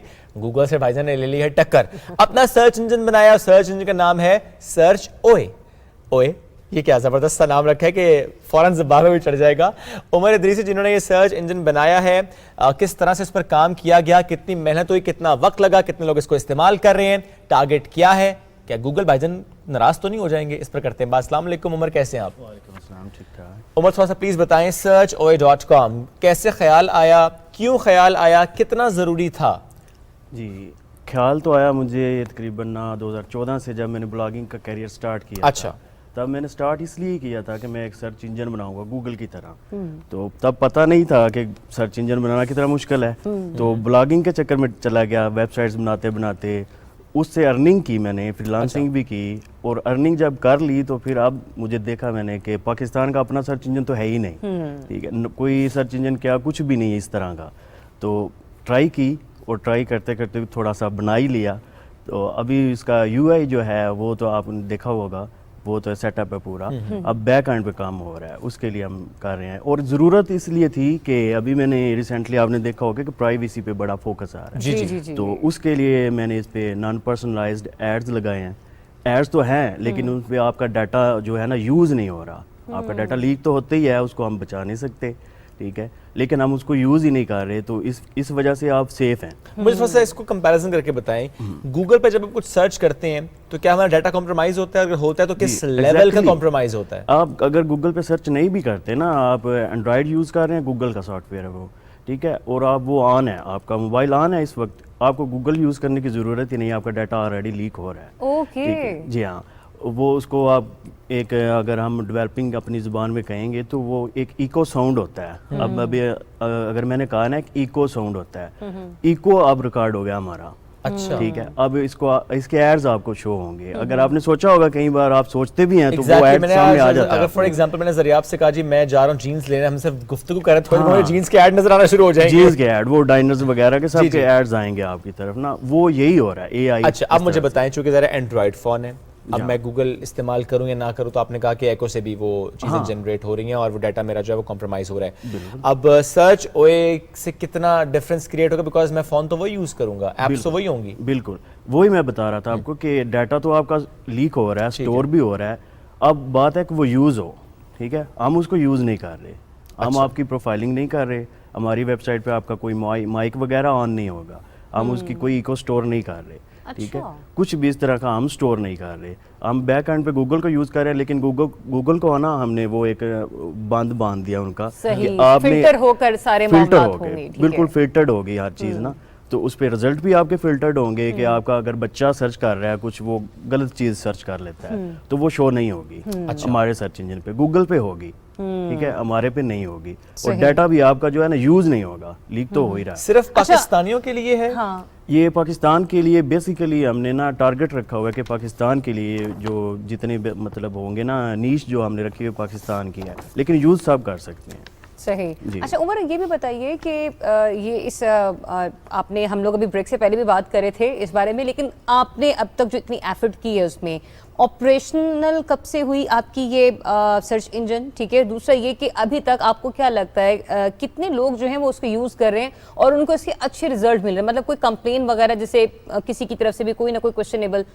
जी, वो होता है। मैंने तकरीबन 2 मंथ के बाद इसको ना ऑपरेशनल कर दिया था फरवरी में, उसके साथ मैं काम करता रहा हूँ। अभी रिसेंटली 1.5-2 माह से ना इस पे यूज़र्स आ रहे हैं और रिसेंट मंथ में तकरीबन 30,000 से लगभग जो ऑल टाइम मैंने देखे हैं, क्योंकि मैं ट्रैक नहीं कर रहा, तो ट्रैकिंग नहीं कर रहा, तो इसलिए मैं यूज़र्स को देख नहीं सकता कि वो क्या कर रहे हैं। लेकिन मैंने एक वीक में चेक किया था तो तकरीबन वो 30,000 के करीब लोग थे। 30,000 और लोग ज़्यादातर इमरान खान साहब को सर्च करते हैं। अच्छा, हाँ, मतलब सर्च ओए पे सर्च पॉपुलर जो है वो वज़ीर-ए-आज़म इमरान खान है, जो मोस्ट पॉपुलर पर्सनालिटी एवरीवेयर, चाहे आप गूगल पे जाके क्या सर्च करें। करते हैं? इमरान खान साहब से मुतालिक लोग इमरान खान साहब की फोटोज को सर्च करते हैं। और इमरान खान साहब की लास्ट मैरिज को सर्च करते हैं। अच्छा जी बिल्कुल। और यार ये तो बड़े मतलब ये कि ऐसे वाले फैन होते हैं ना जो अपने किसी भी आइडियल पर्सनालिटी की हर एक वो प्रोफाइल भाभी है ना, कोशिश कर रहे होते हैं। बिल्कुल भाभी है सबकी, तो वो सर्च सर करते यार हैं। ये this is really interesting by the way. exactly. अच्छा तो ये इमरान खान साहब के बारे में जब लोग सर्च करते हैं तो उससे आपको ये आइडिया हुआ कि जो पॉपुलैरिटी है वो स्टिल उनकी अभी भी कायम है? जी बिल्कुल उनकी कायम है। वो ऐसे है कि अगर मैं पॉलिटिक्स में तो जाना नहीं चाहता, लेकिन वो चीज़ है कि मैंने इमरान खान के हिसाब से ना अलहदा कोई पॉलिटिशियन मैंने नहीं देखा कि किसी ने सर्च किया हो। ठीक है, उसके अलावा बंदे सर्च करते हैं, लव फोटोज़ होगी, ग्रीटिंग्स कार्ड्स वगैरह हो गए, व्हाट्सएप डीपीज़ होगी, इस तरह की चीज़ें। इस तरह का material अच्छा आता है। उमर, अभी चंद लम्हात पहले आपने जिक्र किया ना कि पाकिस्तानी कम्युनिटी के लिए, पाकिस्तान में रहने वालों के लिए ज़्यादा आपने इसको सोचा है, जी। और इसमें आपने ये भी कहा कि कुछ नामुनासिब जो मवाद है वो सर्च ना किया जाए, उस पर भी आप लोगों ने काम किया है। जी, बिल्कुल। थोड़ा सा इसको प्लीज़ एलेबोरेट कीजिएगा ताकि वो पेरेंट्स भी ये जान पाएँ जो स्पेशली ये सोचते हैं कि अच्छा बच्चे को फ़ोन तो दे दिया, अब बच्चा हर साइट एक्सेस ना कर पाए, और उसके लिए बड़ा ज़रूरी होता है कि हम फिर लॉक्स भी लगाते हैं। सर्च ओए अगर बच्चे को एक्सेस है तो घबराने की बात नहीं। बिल्कुल, यही मैं बात बता रहा था कि जैसे आप कह रहे हैं कि हम लॉक भी लगाते हैं। अब कई लोगों को तो यही नहीं पता कि वो लॉक लगा सकते हैं, या कोई एप्लीकेशन बच्चे के लिए वो यूज़ कर सकते हैं। अलहदा किस्म के ये होते हैं कि यूज़र बना दें आप बच्चे के लिए। लेकिन अगर आप searchoy.com को होम पेज पे आपने लगाया हुआ है तो बच्चा कुछ भी सर्च करे, ठीक है। मतलब मिसाल करें कि आप कोई चीज़ ऐसी वायरल होगी है जो बच्चा सर्च कर सकता है, देख सकता है, उसके लिए अच्छी नहीं है, लेकिन वो सर्च करेगा, सर्च ओए उसको नहीं दिखाएगा। ठीक है, वो कहेगा इस तरह की कोई भी चीज़ नेट पे मौजूद नहीं है, आपको छोड़ है। जबरदस्त। अच्छा लेकिन इसमें एक सवाल डेफिनेटली जो कि जानना हमारे लिए बहुत, जब हम ये जानने का सवाल आपसे कर सकते हैं कि the most popular searchable product या व्हाट्सएवर इट इज की क्या है सर्च वे पे, क्या हमारे यहाँ पाकिस्तान से यूथ की तरफ से इस तरह की क्वेरीज आती हैं कि बच्चे जाके कुछ इस किस्म का नामुनासिब डेटा देखने जी की बहुत बारे सारी में बहुत आती हैं। अगर मैं आपसे बताऊं ना कि खान साहब की मैंने जैसे बताया कि टॉप पे है, लेकिन उससे टॉप पे भी कुछ ऐसी चीज़ें हैं जो मैं नहीं बता सकता। अच्छा, तो उसको हम उसको कर रहे हैं कि वो तो इसको कैटर करने के लिए उमर आपको क्या लगता है, मतलब क्योंकि जब आपने ये एक आइडिया पिच किया, उसको आप माशाल्लाह प्रैक्टिकली सामने लेकर आए, तो डेफिनेटली आपके जहन में कुछ इस्लाही तजावीज़ भी होंगी कि गवर्नमेंट कुछ ऐसे स्टेप्स ले ले, या फिर पाकिस्तान की जो आईटी इंफॉर्मेशन डिपार्टमेंट्स हैं वो इस किस्म के स्टेप्स उठा लें कि हमारी यूथ इस तरफ ना जा सके। जी बिल्कुल उठा सकते हैं, वो हमें सपोर्ट कर सकते हैं। मेरी सारी उनके लिए है सपोर्ट। अगर वो हमें अप्रोच करें, अगर वो नहीं भी कर सकते तो कम से कम इतना कर दें कि कोई आईटी सेक्टर से कुछ 4 बंदे इकट्ठे कर लें जो हमें ये सपोर्ट कर सकें, हम खुद ही कर लेंगे। हमें वो क्या कहते हैं फंडिंग की, जैसे हर बंदा कहता है कि मुझे फंडिंग की ज़रूरत है, मुझे गवर्नमेंट की सपोर्ट की ज़रूरत है, मुझे 4 लोगों की ज़रूरत है जो कोडिंग कर लें, ठीक है, तो मैं उन्हें खुद ही फंडिंग कर लूँगा। ठीक है, वो इसके लिए गवर्नमेंट कर सकती है। अगर वो IP बैन कर सकते हैं, वेबसाइट मुख्तलिफ बंद कर सकते हैं, तो वो कीवर्ड भी बंद कर सकते हैं। बिल्कुल ठीक है, और ये जरूरी भी है, ये जरूरी ये होना भी चाहिए, लेकिन ये हो नहीं रहा। लेकिन इस पर आई मस्ट से कि कोर्ट इज आल्सो ट्राइंग कि ये हो, ऐसा मवाद जो है वो अवेलेबल ना हो। अच्छा मुझे एक बात बताएं, जब हम एप्लीकेशन कोई बनाते हैं सस्ती नहीं होती, महंगी होती है, ज़रा हमें डाटाबेस भी चाहिए, उसका स्टोर भी करना होता है, तो एप्लीकेशंस भी बनती है महंगी। तो that is the same case with this web, with this search engine? ये हाँ सेम केस होता है। आप जो ऐप बनाते हैं ना, ऐप का तो आपने एक वेब व्यू बना लेना है। पहले बैकएंड पे आपकी वेबसाइट बनती है, उसका डाटा बनता है, उसका सारा स्टोरेज, वो साइन अप करना या सारी चीज़ें वो बैकएंड पे वेबसाइट पे ही बनती है। राइट, ठीक है, HTML का लो, यहाँ आप उसकी बैकएंड पे जाएंगे वो थोड़ा लंबा हो जाएगा। ठीक है, तो वो पहले बनता है, फिर ऐप बनती है। ठीक है, ऐप का एक बेसिकली कह लेना कि कोई एक चीज़ नहीं है कि ये अलग चीज़ वेब के साथ ही वेब के साथ ये तो कनेक्टेड है। कितना आपको इसमें पैसा लगाना पड़ा टाइम के बाद? अगर मैं ये सवाल करूं आपसे, कितना पैसा इसमें लगा आपको बनाने में? पैसा इसमें कहें तो मेरी एक्सपर्टीज है, इतना पैसा नहीं लगा। तो अब एक्सपर्टीज लगाने का पैसा कमाया जा सकता है? जा सकता है। कितना? बिल्कुल पैसे कमाने का, मैं अगर आपको बताऊं, मैंने बताया कि मैं ब्लॉगिंग फील्ड में गया, बनाना ये था सर्च इंजन। हाँ, मैं वही बता रहा हूँ कि अगर आपकी कोई एक्सपर्टीज है, मेरी एक्सपर्टीज है कंटेंट राइटिंग, मैं डेवलपमेंट नहीं कर सकता, लेकिन मैं जितनी कर सकता था मैंने यूएस इसका क्रिएट किया, बैक एंड पे गूगल को भी यूज़ कर रहा हूँ। होता क्या है कि अगर आपकी सिर्फ और सिर्फ एक्सपर्टीज़ है किसी चीज़ में भी, इंटरनेट पे आप इतना कमा सकते हो कि जितना आप किसी भी जॉब से, मतलब कि आपका कोई बैंकर है, कोई उसको कह रहे हैं मैनेजर वगैरह है, उसका 2-4 मंथ का आप एक वीक में मतलब निकाल एक सकते हैं। फिजिकल जॉब है जो कि आपने करनी है और एक ये है कि आपने अपने जहन का इस्तेमाल करते बिल्कुल, हुए घर कंप्यूटर बैठे बहुत लेके कुछ करें। घर बैठे। अच्छा, इसमें उमर एक मैं चीज आपके साथ शेयर भी करूंगी। अभी रिसेंटली जब T20 वर्ल्ड कप हुआ, बहुत सारे सिनेमाज में मैचेस दिखाए जा रहे थे और जो इंडिया पाकिस्तान का मैच था वो तो बहुत सारी स्क्रीन पर दिखाया गया। मैंने भी एक सिनेमा में जाके इसी तरह से मैच देखा, तो जब वहां पर ब्रेक आ रही थी, आप यकीन करें शिप, अगर हम लोग ये कह रहे हैं कि 5 मिनट की ब्रेक है या मुख्तसर, मतलब इनका अगर 10 एड दिखाई गई हैं, उनमें से 7 एप्लीकेशंस हैं, ठीक है, जो कि इंडिया इस चीज में बहुत ज्यादा आगे जा रहा बिल्कुल है, तो इंडिया है। हमारे यहाँ आपको क्या लगता है कि पाकिस्तान में हम बिल्कुल काम नहीं, कम से कम इन बेसिक चीजों की तो एप्लीकेशंस होनी चाहिए, और ऐसा नहीं कि नहीं हो रही, हो रही हैं। हो रही हैं, लेकिन हमारा ज़्यादा फोकस जा रहा है फ्रीलांसिंग पे, ऑनलाइन मजदूरी पे, ठीक है। हमने एक टास्क कर दिया, एक गोरे का कर दिया, इंडिया का कर दिया, किसी भी बंदे का एक कर दिया, उसके $4 हमने कमा लिए, हम बड़े खुश हैं। हम ये नहीं कर रहे कि अपना कोई स्टार्टअप करें। स्टार्टअप को कोई अफोर्ड नहीं कर सकता, कोई उसको फंड नहीं कर सकता। इंडिया में अगर आप देखें ना, अभी भी उनकी एक वेबसाइट उठा लें जो टॉप पे जा रही है, जिसका ऐड आया है, वो आपकी GDP से भी ज़्यादा होगी, ठीक है। इतना उनका IT सेक्टर में वो आगे जा रहे हैं। $10 बिलियन की अभी फंडिंग की पिछले 2 महीने पहले गूगल ने इंडिया को, और हमारे यहाँ उनका ऑफिस भी नहीं है, ठीक है। फंडिंग तो बाद की बात है, कोई फेसबुक का ऑफिस नहीं है, व्हाट्सएप वगैरह या कोई ट्विटर वगैरह, किसी चीज़ का ऑफिस ही नहीं है हमारे पास, पेपाल नहीं है हमारे पास। वो अलहदा बात है कि हमारे जो भी मेरे फेलोज़ हैं, हम यूज़ कर रहे हैं पेपाल को, हम पाकिस्तान में यूज़ कर रहे हैं, ठीक है। लोग मतलब हमें भी ट्रिक्स आती हैं, फिर जाहिर है ऐसे तरीके फिर अपनाए जाते हैं कि आप भी अपनाए उनको जाते फिर यूटिलाइज करते हैं। अच्छा उमर, ये तो वेब आपने ज़ाहिर बना दी और इसके बाद अब आप देख रहे हैं यूजर्स भी बढ़ते चले जा रहे हैं। आपको उम्मीद क्या है आइंदा 6 माह बाद, 1 साल बाद ये सर्च इंजन कहाँ खड़ा होगा? ये देखें, मैंने जैसे बताया कि अगर मेरे साथ 4 बंदे नहीं जुड़ते जो इसको वाकई में डेवलप करें, इसका बैक एंड डेवलप करें, तो फिर इसकी कोई ये नहीं है कि ये एंड तक जाएगा। मैं अपनी कोशिश करूंगा, यानी ये कोशिश ज़ाया हो जाएगी। हाँ, ज़ाया हो जाएगी। ठीक है, तो हम भी अपील करते हैं वो जो 4 बंदे आपको चाहिए वो 4 बंदे आपको मिल जाए। बिल्कुल, मुझे कांटेक्ट करें, मेरा नाम सर्च करें, मेरा कॉन्टैक्ट नंबर गूगल पे ही मिल जाएगा, ठीक सर्च वे पे ही मिल जाएगा। ठीक है, करें तो सही। ज़बरदस्त। अब चूंकि आपकी गुफ्तगू से मुझे ये भी अंदाजा हुआ कि ये जो आपने बात की ना बीच में कि इंटरनेट पे पैसा कमाना बड़ा आसान है, and we do see the ads, internet पे पैसा कमाइए, और जैसे आपने कहा जी गोरे का टास्क है पूरा कि आपको डॉलर्स आ गए।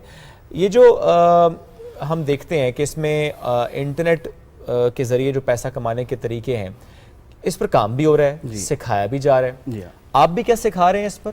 जी, मैं बिल्कुल सिखा रहा हूँ, मेरी वेबसाइट्स हैं, अच्छा। उन पे मैं सिखा रहा हूँ, लेकिन मैं मेंशन नहीं करना चाह रहा क्योंकि मैं उस पे अपना कोई प्रोफाइल मैंने नहीं मेंशन की हुई कि मैं सिखा रहा हूँ। अच्छा। मैं मास्टर नहीं बनना चाहता इन चीज़ों का कि मैं बड़ा गुरु हूँ, ये नहीं मैं करना चाहता, लेकिन मैं कर रहा हूँ। पाकिस्तान में बच्चों को भी सिखा रहा हूँ। अच्छा। ठीक है, सिखा ऐसे ही रहा हूँ कि वो रीड कर सकते हैं, मैं ब्लॉग करता हूँ, रीड कर सकते हैं। ठीक है। अच्छा उमर, अभी थोड़ी देर पहले हमने ना एक खबर यहाँ पर चलाई, ठीक है, एक नशर की, मतलब इनकी जिस तरह से इंटरनेट पर अगर बहुत आसानी से पैसा कमाया जा रहा है, शायद उससे कई ज्यादा और आसानी के साथ इंसान अपनी जिंदगी की पूरी जमा पूंजी गवा भी देता है। ठीक है, ये बिटकॉइन का जिक्र हमने भी थोड़ी देर पहले किया है, और अभी रिसेंटली मतलब एक मतलब यानी कि वर्चुअली किसी ने बताया कि ग्रुप बनाया गया, लोगों को उसमें ऐड किया गया, हाँ, ये स्कैम हुआ, अरबों रुपए का फ्रॉड हो गया। वो मैं बताता हूँ आपको ना, वो ऐसी चीज़ है कि बेसिकली अब जैसे आपने कहा कि आसानी से कमाया जा सकता है, तो आसानी से नहीं कमाया जा सकता। मैंने मेहनत की है, तकरीबन मैं 2011 से लगा हुआ था, 2014 में मेरी 10,000 रुपये की जो है ना पेमेंट आई थी, फिर उसके बाद 2015 तक नहीं आई। ठीक है, तो घर वालों को होता है कि यार 10,000 तो आया, आगे नहीं आया। ठीक है, तो उसके बाद मैंने मिलियंस में भी गया हूँ, लेकिन वो चीज़ है कि मेहनत करनी पड़ती है, आपको रात को जागना पड़ता है। अगर आप कहेंगे ना कि $100 लगा के वो मुख्तलिफ वेबसाइट्स हैं, फॉरेक्स ट्रेडिंग कर रहे हैं, क्रिप्टो करेंसी है, ठीक है, उस पर अगर आपने $100 लगा दिया, वो बंदा कह रहा होता है आपको कॉपी ट्रेडिंग चल रही है, ठीक है, आप सो जाएं, आपके डॉलर आते रहेंगे, वो डॉलर चले जाते हैं, वो आ भी जाते हैं। ऐसे होता है ना कि $200 आपके अकाउंट में आ गया है, वो विदड्रॉ नहीं होगा। ठीक है, वो कहेंगे कि अगले वीक कर देंगे, नेक्स्ट वीक कर देंगे, आपको वो फिर होता है कि यार मैं चलो फिर ट्रेड कर लूँ। तो जब आप फिर ट्रेड करते हैं ना, तो वो आपका 200 बैक चला जाता है। इस तरह से वो ज़ाया हो रहे हैं ना। तो अच्छा। लोग असल में इजीनेस में चले जाते हैं ना, जैसे आप कह रही थी कि इजी है, इजी नहीं है। ठीक है, आपने पैसा नहीं लगाना नेट पे, आप पैसा निकाल सकते हैं। जब आपको कोई भी बंदा कह रहा है ना कि $100 लगाओ, तो इसका मतलब काम खराब है, मतलब काम खराब है, स्कैम है। ठीक है जी, ये इस बात को याद रखें। कोई किसी ने आपसे कहा है ना कि जी मैं आपको फॉरेक्स ट्रेडिंग सिखाता हूँ, क्योंकि लोग इंस्टाग्राम पे आजकल स्पेशली बड़े नए अकाउंट्स बना के मैसेज कर रहे हैं, तो जो भी आपको कांटेक्ट करो कह रहा है जी कि आप को सिखाता हूँ पैसा लगाएं, तो पैसा लगाने की बात पे आप बिल्कुल एतबार ना करें, कोई पैसा नहीं लगाने के बाद आपको कुछ नहीं मिलना। एक बात और मुझे बताएं, क्योंकि इससे पहले हम बात ये भी कर रहे थे कि डाटा शेयर नहीं होता, कॉम्प्रोमाइज़ नहीं होगा आपकी सर्च ओए पे। ये जो एप्लीकेशन हम डाउनलोड करते हैं और हम देखे बगैर बस यस यस यस यस, ये आप कहते हैं माइक भी, आप माइक का एक्सेस भी दे दिया, कैमरे का एक्सेस भी दे दिया, यस यस करते करते करते आपने अपने आप को हवाले कर दिया है उस एप्लीकेशन के। ये कैसे इससे वापसी का सफर होता है, रिवर्स गियर कैसे लगता है? ये वापसी नहीं हो सकती आपकी। अच्छा। वापसी इस तरह से होगी फोन तोड़ दें, एंड्रॉयड यूज़ करना बंद कर दें, आप मोबाइल यूज़ करना बंद कर दें, आपकी गवर्नमेंट या आपका आईटी सेक्टर या आपका कोई मेरी तरह का बंदा जो आपका अपना ऑपरेटिंग सिस्टम आपको बना दे, ठीक है, वो आप यूज़ करना स्टार्ट कर दें। क्योंकि जैसे अब अभी आपकी फेसबुक आईडी आपने कब बनाई होगी, कोई याद नहीं आपको कि नहीं याद है? नहीं याद है 2014 में शायद। हाँ, मैंने 2011 में बनाई थी, मेरी उम्र भी 26 साल है, देखे मैंने कितनी जल्दी बना ली थी। तो मैंने वो एक्सेप्ट नहीं किए थे, मेरा अकाउंट बंद हो गया था, कोई बंदा रीड नहीं करता, ठीक है। मेरी एक वो बचपन से ही ना एक ख्वाहिश रही है कि अब्बू लेकर आते थे खिलौने, मैंने उनको ना चीर पाट के बीच में से देखना है क्या इसमें, मोटर चल कैसे रहा है। तो ऐसा सबका ज़हन नहीं होता, हर बंदा कहते हैं यार फेसबुक चलने दो मेरी, ठीक है, तो एक्सेप्ट कर लेते हैं। एक्सेप्ट में उन्होंने बड़ी लंबी लिस्ट लगाई होती है, यस, वही तो चक्कर बना हुआ है ना। आपने एक्सेप्ट तो कर लिया, आपका डाटा तो हो रहा था स्टोर, आपको उस टाइम होश नहीं आई, अभी आ रही है, और अब कोई फायदा नहीं है, अब कोई फायदा बिल्कुल ठीक है। लेकिन अब ये फायदा इस तरह से है कि जिस तरह ने वेब बनाई है, 4 बंदे जिनको चाहिए वो मिल जाए तो बड़ी अच्छी बात है। वेब को फिर लेकर आगे चलेंगे, ये पाकिस्तान की बेहतरी के लिए, ये हमारे मुस्तकबिल के लिए कि हम अपने डाटा कॉम्प्रोमाइज़ ना करें। Thank you very much. Umar साथ मौजूद थे, गुफ्तगू कर रहे थे, ब्रेक लेंगे, वापस आएंगे कुछ और मेहमानों के साथ, नए मौज़ूआत के साथ रहिए।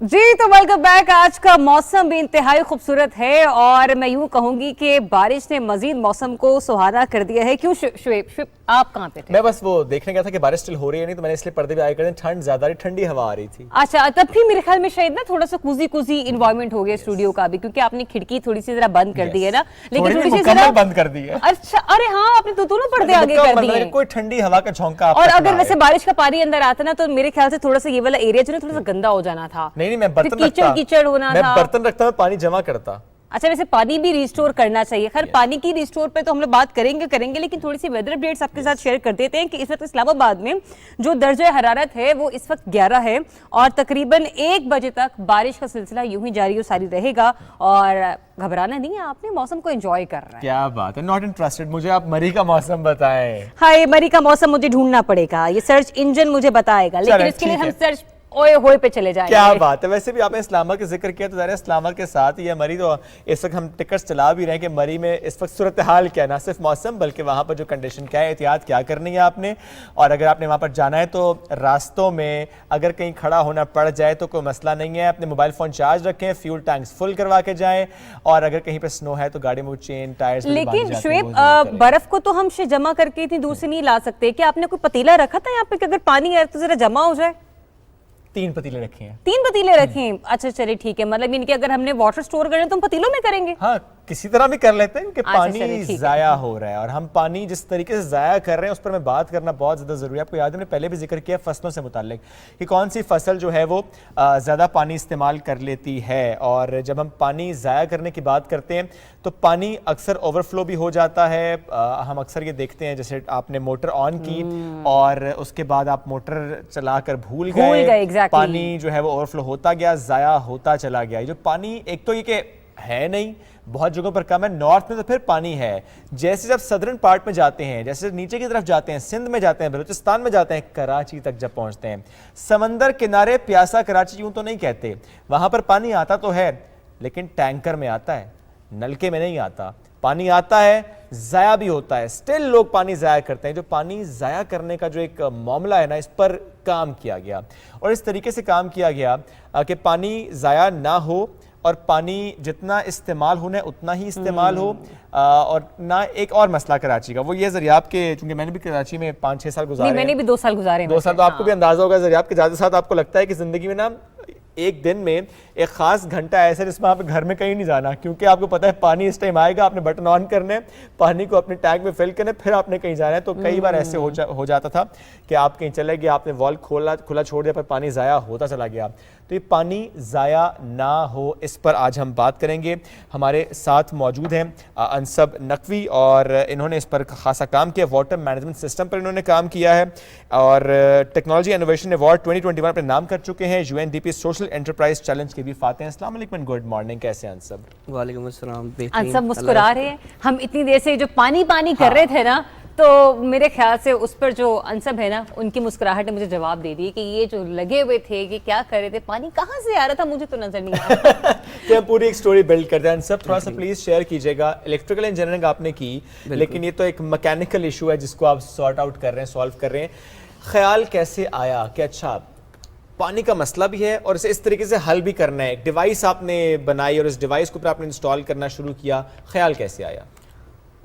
ऐसा था कि मैं 2013 में I belong to Dera Ghazi Khan. Okay. मैं 13 में on a fully funded scholarship merit base के ऊपर हमारी सिलेक्शन हुई थी फास्ट न्यूज़ में कराची में फॉर इलेक्ट्रिकल इंजीनियरिंग।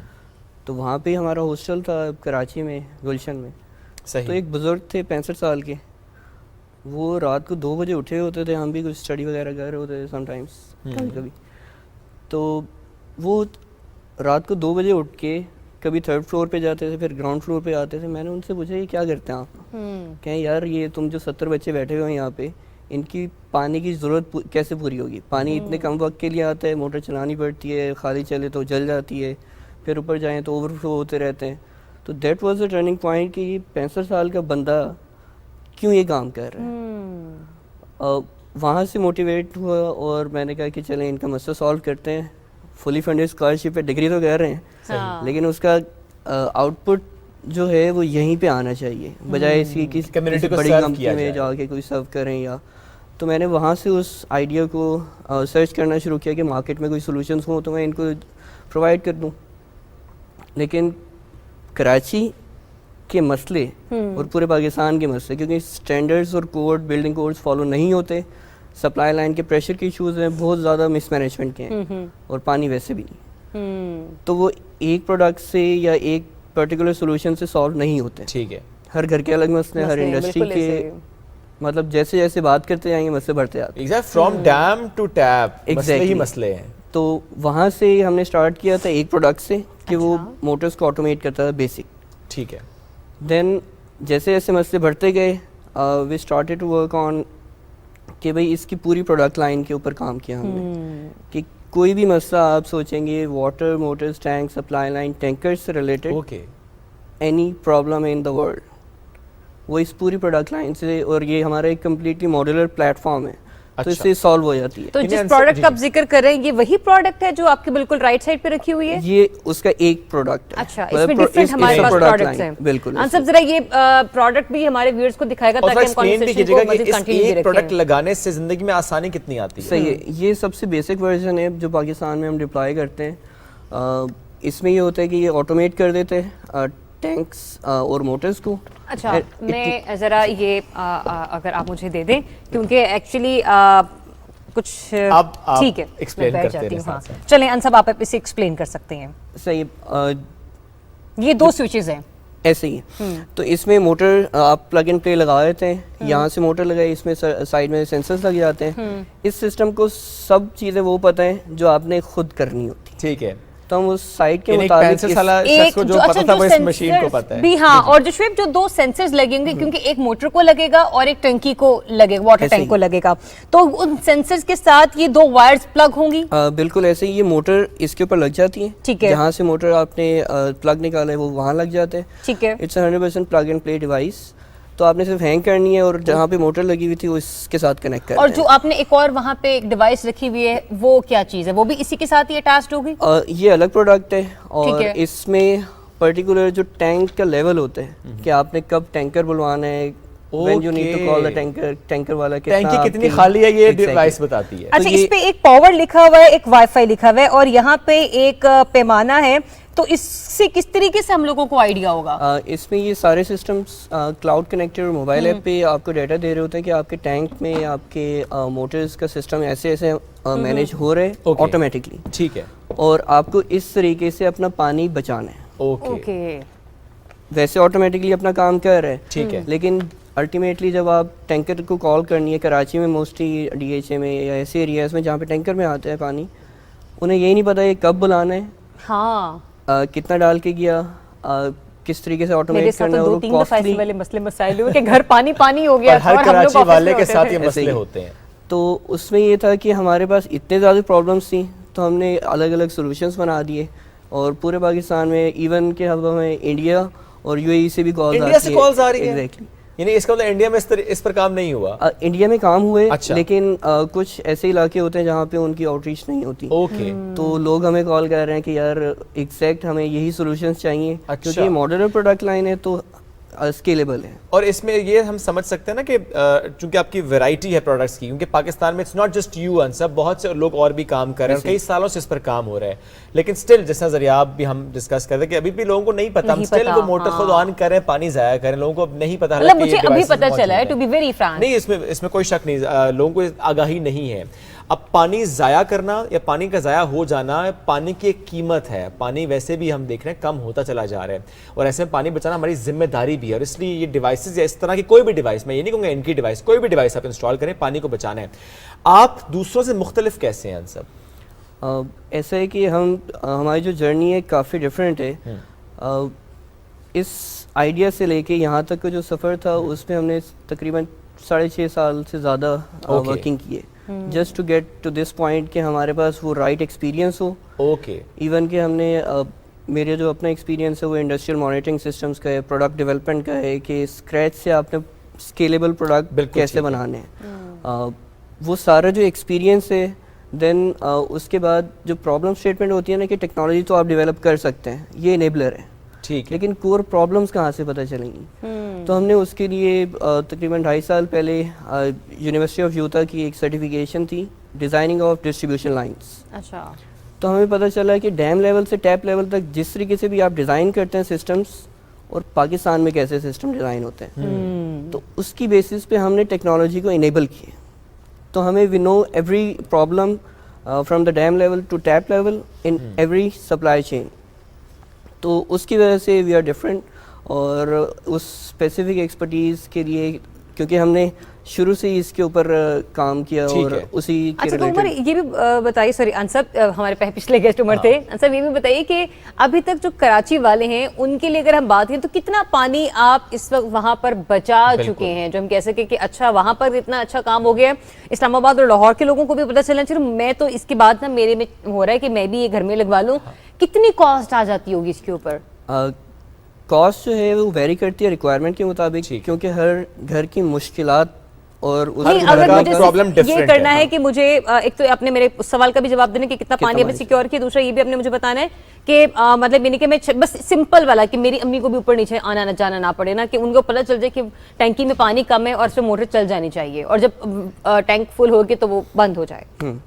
तो एवरेज कॉस्ट जो जाती है ना 20,000 के अराउंड जाती ठीक है, है। और वो वेरी करती है कि अगर आपके मसले ज़्यादा हैं और आपके ठीक है। वाटर कॉस्टली है, तो ऑप्टिमाइजेशन के लिए सिस्टम्स भी एक्स्ट्रा लगेगा। ठीक है, तो एक ये होता है, और जो दूसरा क्वेश्चन था कि कितना पानी अभी save तक किया से आपने? हाँ। अभी तक हमने कोई ऐसा मार्केटिंग स्टार्ट नहीं की। जितने हमारे 100 से 150 से अबव हमारी डिवाइसेस लगी हुई हैं पूरे कराची में, अल्हम्दुलिल्लाह विद 100% सक्सेस रेट, सही, हाँ। उससे हम 10.6 million gallons of fresh water save कर चुके हैं। अच्छा, अल्हम्दुलिल्लाह। 10.6 million gallons. Gallon of water saved in just 1 year. Exactly. ये आप देखिए 10.6 million gallon of water saved, यानी वो पानी जो कहीं और किसी को नहीं मिल रहा था, किसी के घर में बच्चे इंतजार करते थे कि पानी आएगा, अब वही पानी जो बचा है वो वहां पहुंच जाएगा। इतनी खूबसूरत बात है, कितनी प्यारी बात है। और ये तो आपने पानी सेव कर लिया, इसके अलावा भी कुछ बेनिफिट हासिल हुआ? देखिए, जब ये सिस्टम लगते हैं ना, तो अभी तो स्पेसिफिकली अगर कराची की बात करें तो वहाँ पे बहुत ही स्कार्सिटी है, एक्सट्रीम, और डिमांड एंड सप्लाई का हाफ का तकरीबन फ़र्क है। तो उसमें अगर आप ज़रा सा भी पानी किसी का सेव कर रहे हैं, किसी सोसाइटी का सेव कर रहे हैं, तो आपके 10 घरों में से नेक्स्ट 5 बिल्कुल घरों ऐसे को ही और है। मिलना शुरू हो जाता है, क्योंकि वो सक्शन करके आप या ओवर पंपिंग करके आप डाउन द ड्रेन नहीं डाल रहे। और पानी बचा रहे हैं, इसका Exactly. मतलब है वो पानी लाइन में मौजूद रहेगा, किसी घर में पहुंचेगा, उसे टैंकर को कॉल नहीं करनी पड़ेगी। 100%। कितने टैंकर्स इस एक साल में फिर आपने रोड पे आने से बचा लिए? इसमें हमने जो कैलकुलेशंस हैं एवरेज टैंकर्स की, हमने 1042 टैंकर्स को with this water conservation wow. आने से रोक दिया कि मतलब वो रोड के ऊपर नहीं आए वो पानी लेके, अदरवाइज पानी ख़त्म होता, किसी ना किसी को टैंकर कॉल करनी वो पड़ती। कॉल करता। तो वो उससे ये है कि जो रोड्स का लोड होता है वो ख़त्म हो गया, वाटर कंजर्वेशन की, इलेक्ट्रिसिटी कंजर्वेशन की। बिल्कुल ठीक है। And that's how you are saving time, energy and above all water. Thank you Anas, thank you very much, साथ मौजूद थे आप और ज़बरदस्त काम माशाल्लाह आप कर रहे हैं। और फिगर्स जो शेयर किए हैं वो बड़ी हौसला अफजा है। सिर्फ कराची पाकिस्तान का सबसे बड़ा शहर है, सबसे बड़ा मसला वहाँ पानी का है। उस पानी को बचाने के लिए अगर एक शख्स की ये कोशिश है, एक कंपनी की ये कोशिश है, डिवाइसेस इंस्टॉल करें, सिर्फ 150 डिवाइसेस इंस्टॉल होने से 10.6 million gallon of water saved in a year. It's a big achievement. एक ब्रेक की तरफ बढ़ेंगे, वापस आएंगे, साथ रहिए।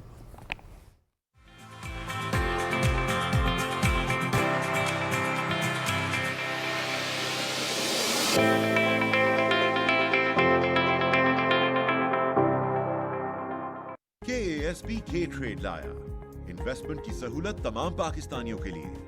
अब पाकिस्तान स्टॉक मार्केट में आप पाकिस्तान की टॉप कंपनीज के हिस्सेदार बन सकते हैं, वो भी निहायत ही आसान तरीके से। बस K ट्रेड ऐप डाउनलोड करें और पाएं रिसर्च पोर्टल तक रसाई, सबसे कम चार्जेस और घर बैठे पाएं बेहतरीन सरमायाकारी का मौका, कहीं भी कभी भी। KASB K ट्रेड, अब इन्वेस्टमेंट करे हर कोई।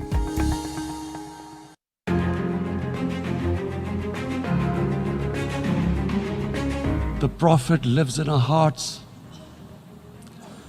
When he's ridiculed, when he's insulted, it hurts. As we human know, the pain of the heart is far, far, far more hurtful than physical pain. जब तक मुसलमान दुनिया मिल के इसका प्रेशर नहीं डालेगी मगरिब मुबालिक के ऊपर, ये मुश्किल रहेगा हमारे लिए कि वो इसके पीछे छुप जाते हैं कि जी आज़ादी राय है। It is a failure of the OIC that we have not been able to explain to the Western countries that the love and affection that we feel for our Holy Prophet. मुझे फख्र है इसका कि पाकिस्तान सबसे ज़्यादा उसने इस चीज़ को उठाया है। I call on the Secretary General to convene a global dialogue on countering the rise of Islamophobia. कि मेरा जो नौजवान है पाकिस्तान का, मैं सिर्फ ये चाहता हूँ उनका नंबर 1 रोल मॉडल मेरे नबी सल्लल्लाहु अलैहि वसल्लम बन जाए।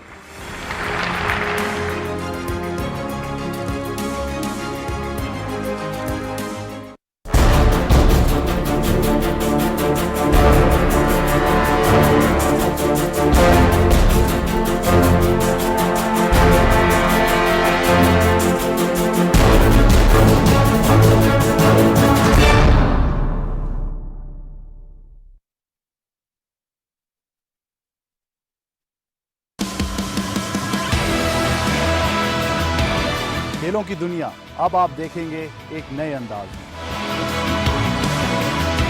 चाहे बात हो क्रिकेट के बढ़ते जुनून की या फुटबॉल की दुनिया के जोश की, हम लाए हैं आपके लिए सब, तबसरों से लेकर खेल के उभरते हुए सितारों, खेलों में खवातीन के जमते हुए कदम, NBA, मोटर स्पोर्ट्स और दीगर खेलों पर गुफ्तगू, हार और जीत का हर जाविया।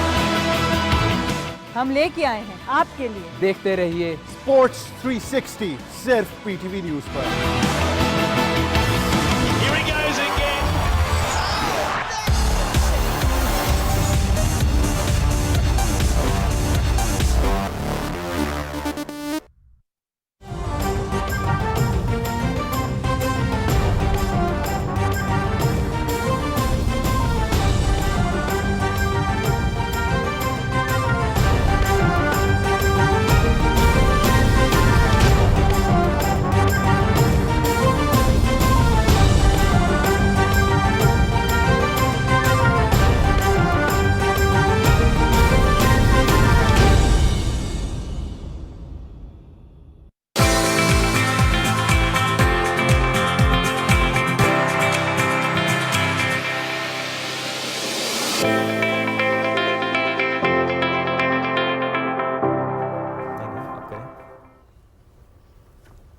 जी तो वेलकम बैक। ब्रेक के बाद आपको एक बार फिर से खुशामदीद कहते हैं। मौसम इतना अच्छा है कि जब भी हम ब्रेक पर जाते हैं हमारी टीम या तो मरी जाने की बातें करना शुरू कर देती है, कुछ ना कुछ नया अच्छा खाने पीने की बातें शुरू कर देती है।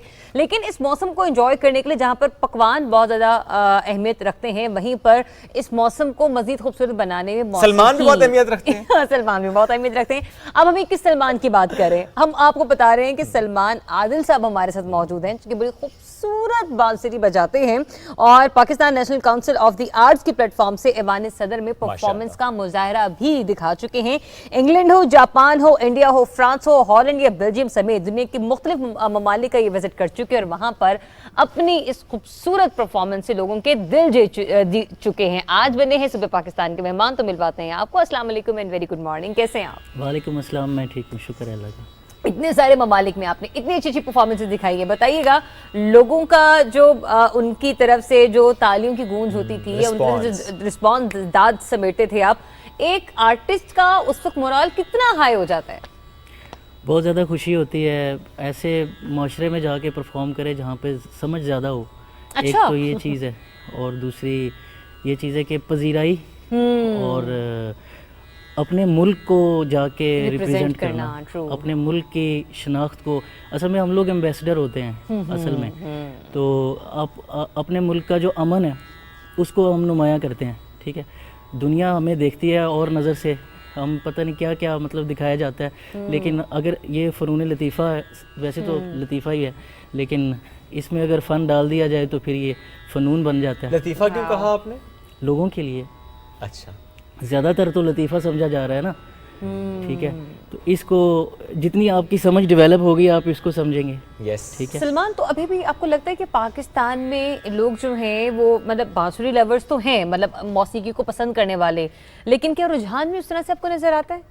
स्कोप भी है, ट्रेंड सेटिंग करनी पड़ती है। देखिए, आप कोई भी चीज़ का रिवाज जब पैदा करते हैं ना, तो उसका पहले आपको ट्रेंड सेट करना पड़ता है। ठीक है, जिस चीज़ का आप ट्रेंड बनाएंगे, आप पतंगबाजी का ट्रेंड बना देंगे ना, तो ये दुनिया पतंग उड़ाना शुरू कर देगी। यहाँ पे अगर आप CNG बना लेंगे तो सारे लोग CNG बना लेंगे। ठीक है, आप किसी चीज़ का ट्रेंड पैदा करते हैं। अच्छा, अभी ये कि अवेयरनेस बहुत हो गई है और लोगों को बहुत ज़्यादा समझ पैदा हुई है।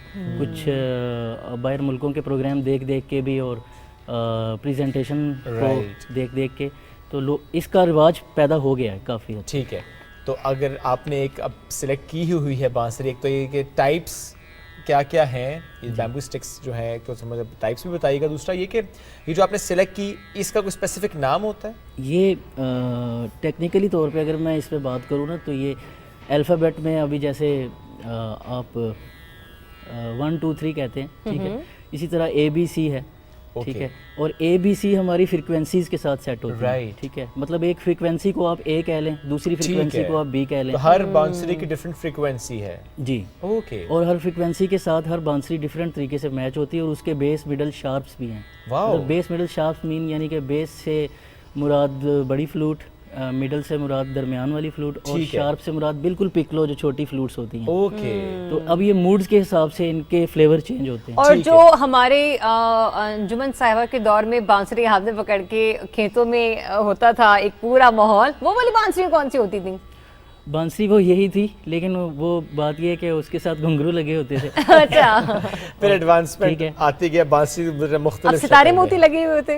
मतलब अब दौर के हिसाब से हर चीज़ चेंज होती है, रंग नस्ल और उसके हिसाब से। बिल्कुल ऐसे उस वक्त अभी उसकी इंपॉर्टेंस थी। अब इसके अच्छा, एक तो थोड़ा सा मुझे पूछना भी आपसे, आपने म्यूजिक साथ प्ले किया हुआ है इस वक्त मोबाइल फ़ोन पे जी, उसकी क्या सिग्निफिकेंस है? मैं इसकी वजह से मैं अपनी कैफियत में रहता हूँ। अच्छा, ये इसलिए ऑन रहता है हर वक्त? ये नहीं, ऑन नहीं रहता है। अच्छा, मैं जब बांसुरी आपने बजानी हो तो ये आप म्यूजिक ऑन करते हैं? टेक्निकली डिफाइन करता हूँ इस चीज़ अच्छा, को। please, ये बेसिकली ये तानपुर है।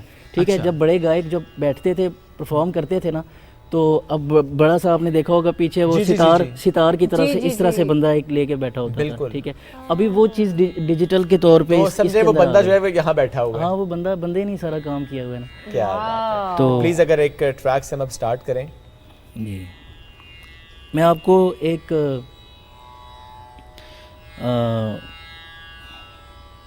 अमीर खुसरो रहमतुल्लाह अलैह की चीज़ सुनाता हूँ। इसमें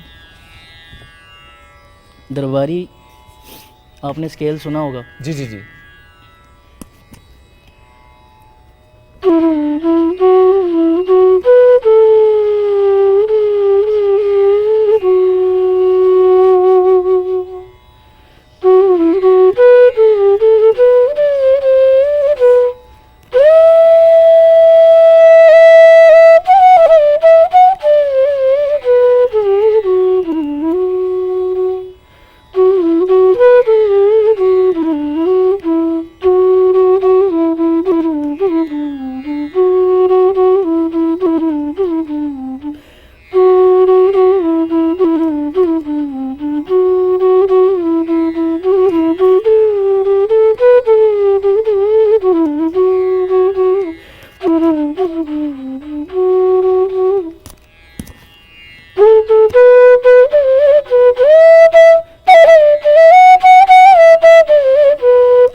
that shows your practice actually कि ज़ाहिर है आप एक ब्लो कर रहे हैं और ये आपकी और प्रैक्टिस है। एक बार भी ना वो सुर टूटा नहीं टूटा है कहीं नहीं। पे, बड़ी रिदम के साथ, बड़ी स्मूथनेस के साथ ये चल रहा था। और इस वक्त अब स्टार्ट भी लिया है, उस वक्त भी ना एक सूदनेस का, एक सूदिंग बिल्कुल इफेक्ट था। स्टार्ट हो गया था। ये बात समझाइएगा मुझे, जब हम गायक से एक सवाल करते हैं जी, रियाजत ज़ाहिर है बहुत अहम है, उसके साथ साथ खाने पीने की रूटीन भी बड़ी अहम होती है। अच्छा जी, ठंडा नहीं खाना, ये नहीं खाना कि आपका गला ख़राब होगा तो आप परफॉर्म नहीं कर पाएंगे। तो बांसुरी के साथ क्या एलिमेंट है? खाने पीने की एहतियात इसमें भी होती है जिसकी वजह से आपकी भूख मुतासिर ना हो? जी, खाने पीने की एहतियात होती है, ज़ाहिर बात है, लेकिन उसके अलावा इसके लिए इंसान बनना पड़ता है। Please explain that. इसको भी अभी एक्सप्लेन करते हैं। इसके लिए इंसान के अंदर देखें, ये एक इंस्ट्रूमेंट नहीं है, ये जीता जागता इंसान है। हम इसके अंदर फूंकते हैं, हमारे अंदर किसी ने फूंका है, ठीक है। अभी ये देखें, ये एक तो खोखली है, ठीक है, और इतनी डाउन टू अर्थ जाना पड़ता है इंसान को, जितना ये डाउन टू अर्थ है। जितनी ये मीठी है, इतना मीठा मीठा तो नहीं बंदा हो सकता, लेकिन ये कि अपने अंदर से मुनाफिकत, झूठ और इन चीज़ों को ख़त्म करना पड़ता है। ये चीज़ें ख़त्म होती हैं तो फिर इसके अंदर जो है ना वो दर्द बोलता है। वाह, मतलब यानी कि अच्छा, एक आर्टिस्ट जो होता है ना, हम लोगों के लिए चीजें बड़े एक नॉर्मल से एक म्यूजिक है।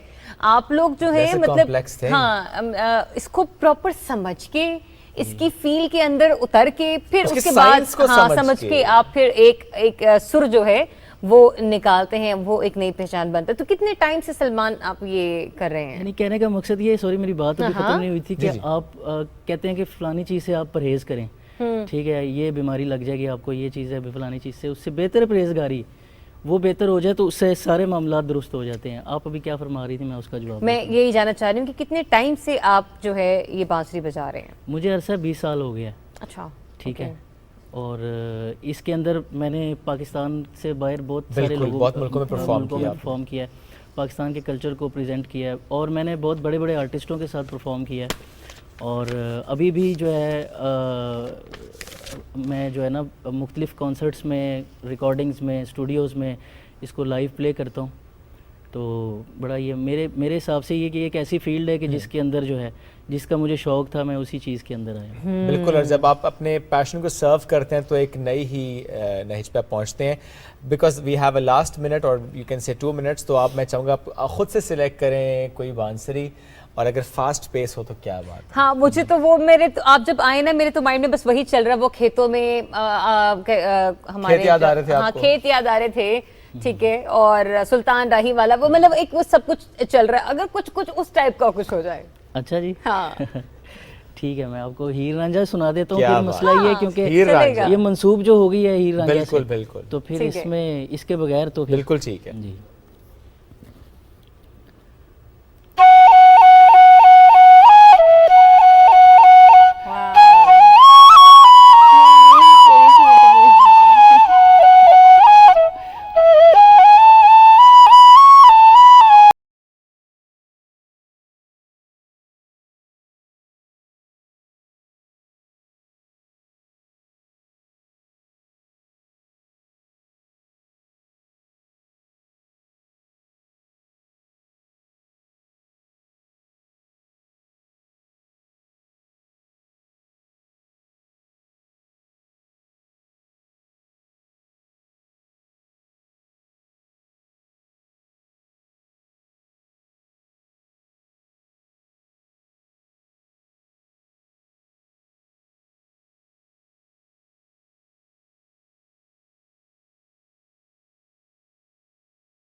दिल जीत लिया आपने कसम से। खूबसूरत जब आपने बजाना शुरू की ना और वो धुन मैंने पिक करना, मैंने कहा शुएब यही थी जो मैं तुम्हें बोल रही थी, और बहुत प्यारी आपने बजाई है। माशाल्लाह सलमान अहमद से कि आप जैसे जो लोग हैं इस फन को भी जिंदा रखे हुए हैं, एक तरह आप ज़रा रिप्रेजेंट सिर्फ नहीं कर रहे आप पाकिस्तान को, आप इसे सिखाते भी हैं माशाल्लाह, तो ये बड़ी एक अच्छी बात है। थैंक यू वेरी मच, आज थोड़ा सा वक्त निकाला आपने हमारे लिए। एक दफ़ा पहले भी हमारे मेहमान थे, उस दिन आप छुट्टी पे थी, हमने तब भी बड़ा एंजॉय किया था, लेकिन मैंने उस वक्त मिस कर दिया था, but thanks to my team के आज आप यहाँ पर आए और मैंने सच में इनकी बांसुरी बहुत एंजॉय। चले ज़बरदस्त, एक क्विक ब्रेक की तरफ पढ़ते हैं, वापस आएंगे, साथ रहिए।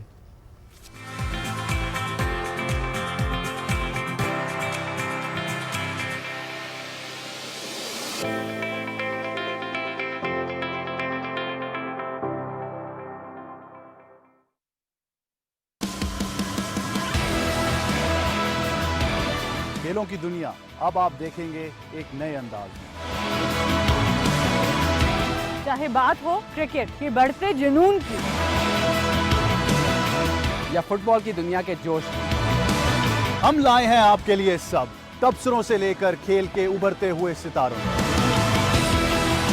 खेलों में खवातीन के जमते हुए कदम, NBA, मोटर स्पोर्ट्स और दीगर खेलों पर गुफ्तगू, हार और जीत का हर जाविया हम लेके आए हैं आपके लिए। देखते रहिए स्पोर्ट्स 360 सिर्फ PTV न्यूज़ पर।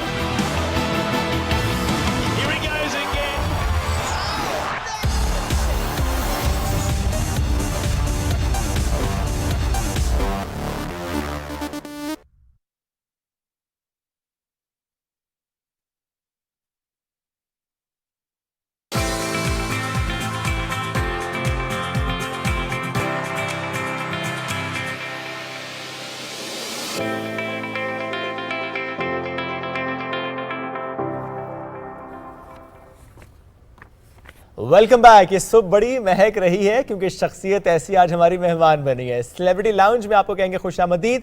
आज हमारी मेहमान है सूफिया मिर्जा, एक्टर, होस्ट, मॉडलिंग, यानी हर जगह पे माशाल्लाह कदम जमाए और जमा कर चलती चली जा रही हैं। ज़बरदस्त पर्सनैलिटी है उनकी। थोड़ा ड्रामों की बात हम कर लेते हैं कि जो फ़नी करियर का जो आगाज़ है, भले वो मॉडलिंग से हो, लेकिन जब ड्रामा इंडस्ट्री की हम बात करते हैं कि कौन से ऐसे ड्रामे जहाँ बड़ा उन्होंने ड्रामों ने नाम दिया कि ऐसी स्टोरीज़, ऐसे कैरेक्टर्स जो कि वाकई पहचान देते हैं, तो उसमें जनाब नकाब और थोड़ा सा प्यार, वफ़ा लाजिम तो नहीं, ऐसे बहुत सारे ड्रामे हैं जिनमें उन्होंने अदाकारी के जौहर दिखाए हैं।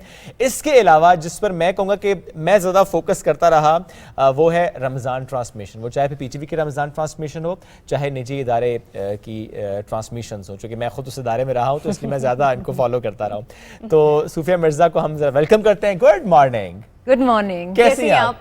ठीक ठाक। ये खूबसूरती का टोटका क्या है? ये ब्लेसिंग है अल्लाह की, और जब कनेक्शन होता है और 5 टाइम्स अ डे प्रेयर होती है, तो बचपन से टोटका अम्मी की तरफ से मिला and I am carrying it on. और सूफिया माशाल्लाह कलर बहुत प्यारा पहने हुए। This is one of my most favourite colour. Thank you. और वैसे आपका फेवरेट कलर कौन सा है? वन ऑफ ये है, और mostly I like black and pink and you know pistachio pink. माशाल्लाह बहुत सूट कर रहा है। Thank you. क्या चल रहा है आजकल इन रंगों से खेलने के अलावा? सर्दी के कुछ नए प्रोजेक्ट जो शूट्स के हवाले से थे उसको स्टार्ट किया है। और coming back to my normal routine, अपने आप को फिट रखना, और मजीद जो है जो प्रोजेक्ट हैं, कुछ इंटरनेशनल प्रोजेक्ट थे। अच्छा। जी हाँ, and because of the corona thing वो डिले में चला गया, एंड आई रियली होप कि वो क्लियर हो तो इंशाल्लाह नजर आऊंगी। जबरदस्त। ये जो एक्टर या मॉडल, हम जब इनकी जिंदगी देखते हैं वो सुबह स्टार्ट होती है ब्लो ड्राई से, तो बाल बड़े ख़राब हो जाते हैं, और हम अक्सर एक्टर्स या एंकर्स को देखते हैं वो तो पूरी विग लगा के आते हैं। आपके तो मुझे पता है विग नहीं आपने लगाया, आपके नेचुरल बाल हैं। तो मुझे ये बताइए बालों का इतना ख्याल कैसे रखे आपने? अच्छा, लड़कियों पे भी?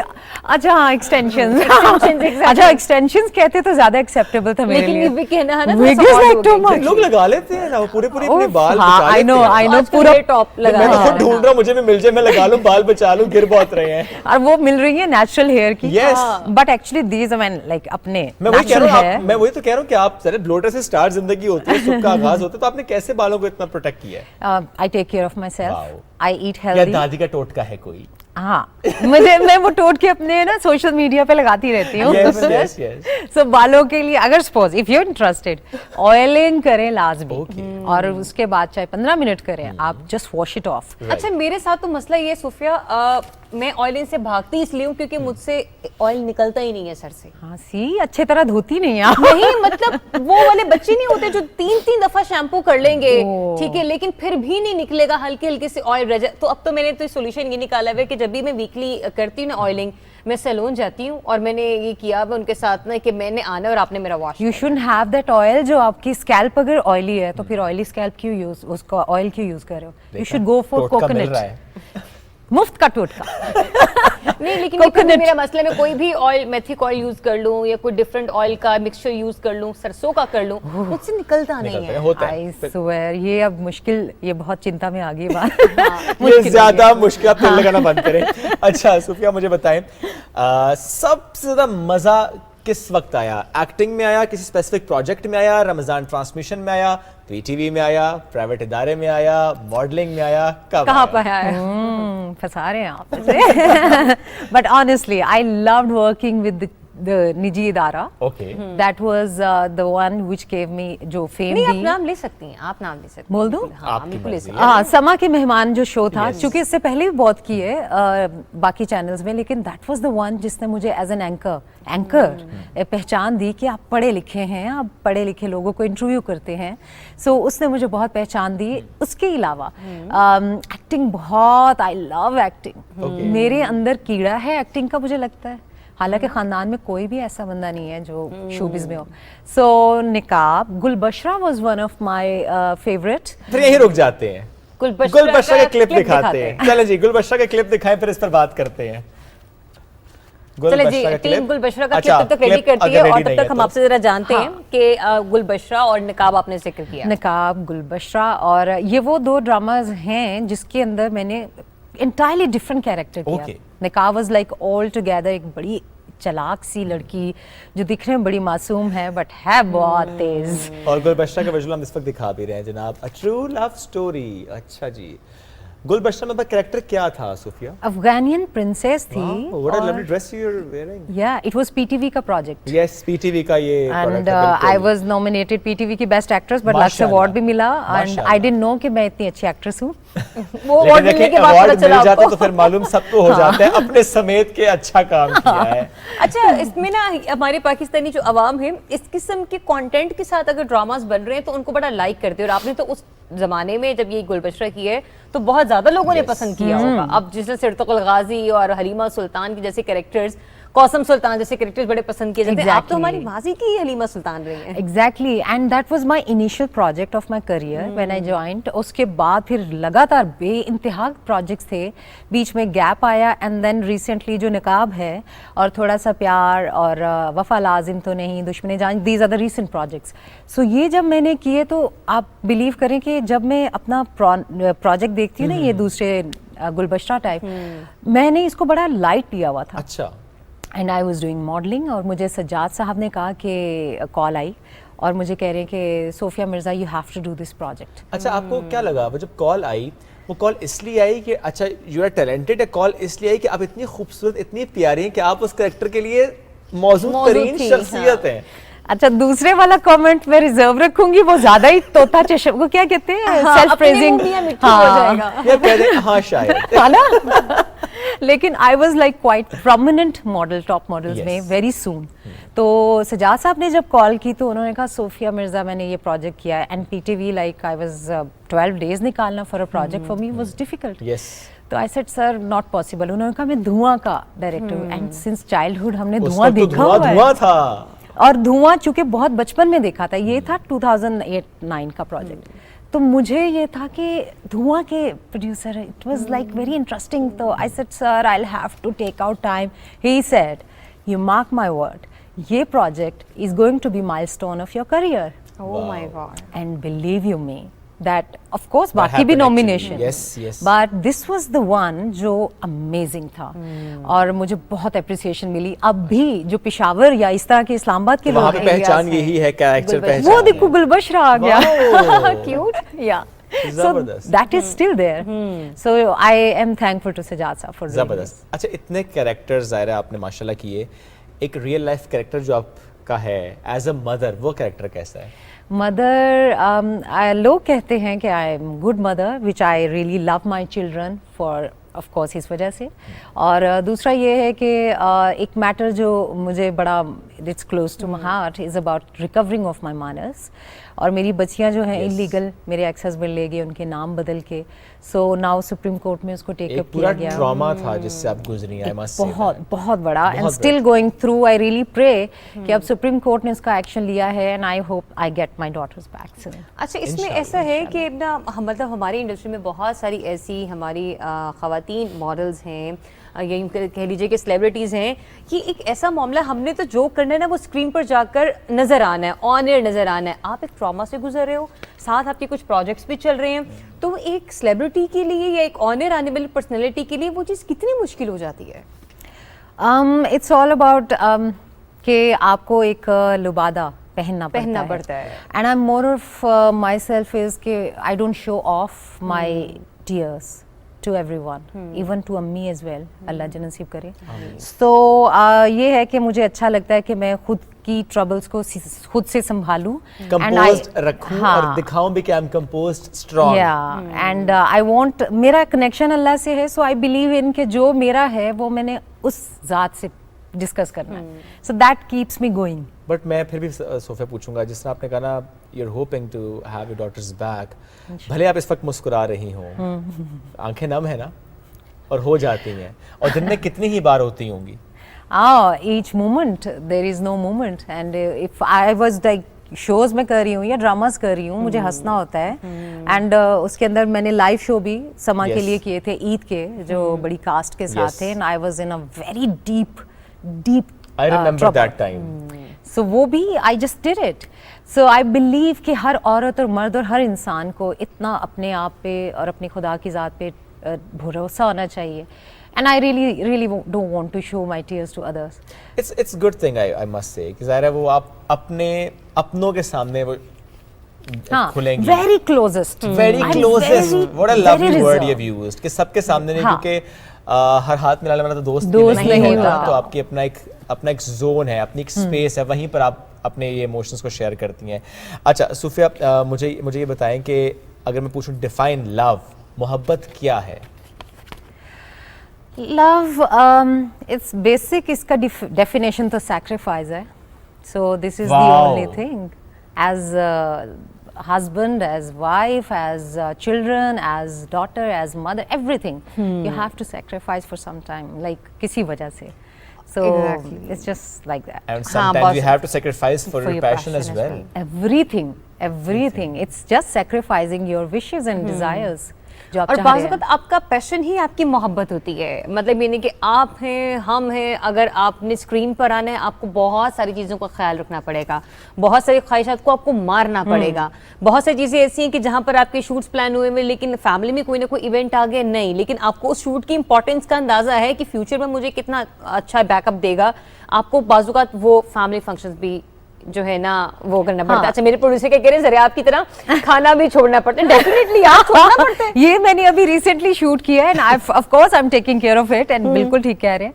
आई हैड टू हैव लाइक एक वीक की एक proper diet plan and workout for my very prominent shoot, जिसको मैं एज एन सेलिब्रिटी उनको कर रही थी। तो यस, अपने करना पड़ता है ना, जिप करना पड़ता है। और ऐसे कभी हुआ है कि कभी आप डाइट कर रही हो और आपको बहुत खाने की क्रेविंग हो रही हो, वो चीज सामने आ भी वो इतनी सामने भी आ, मतलब ऐसा क्या था, कोई एक ऐसा टाइम कि मुझे वो उस चीज का तो मेरे दिमाग पे हर वक्त वो छाया हुआ था?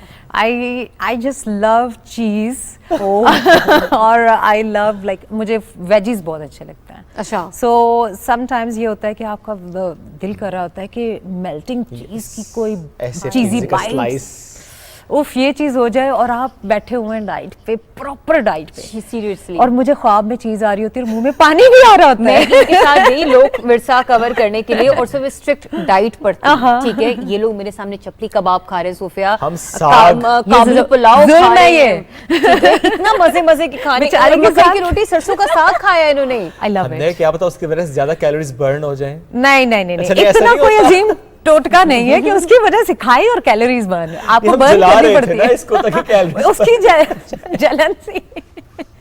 इन्होंने बहुत अच्छा, लेकिन मजे की बात ये थी कि मैं भी बड़ी ना, वो कहते हैं ना कि पक्की रही, मैंने नहीं खाया।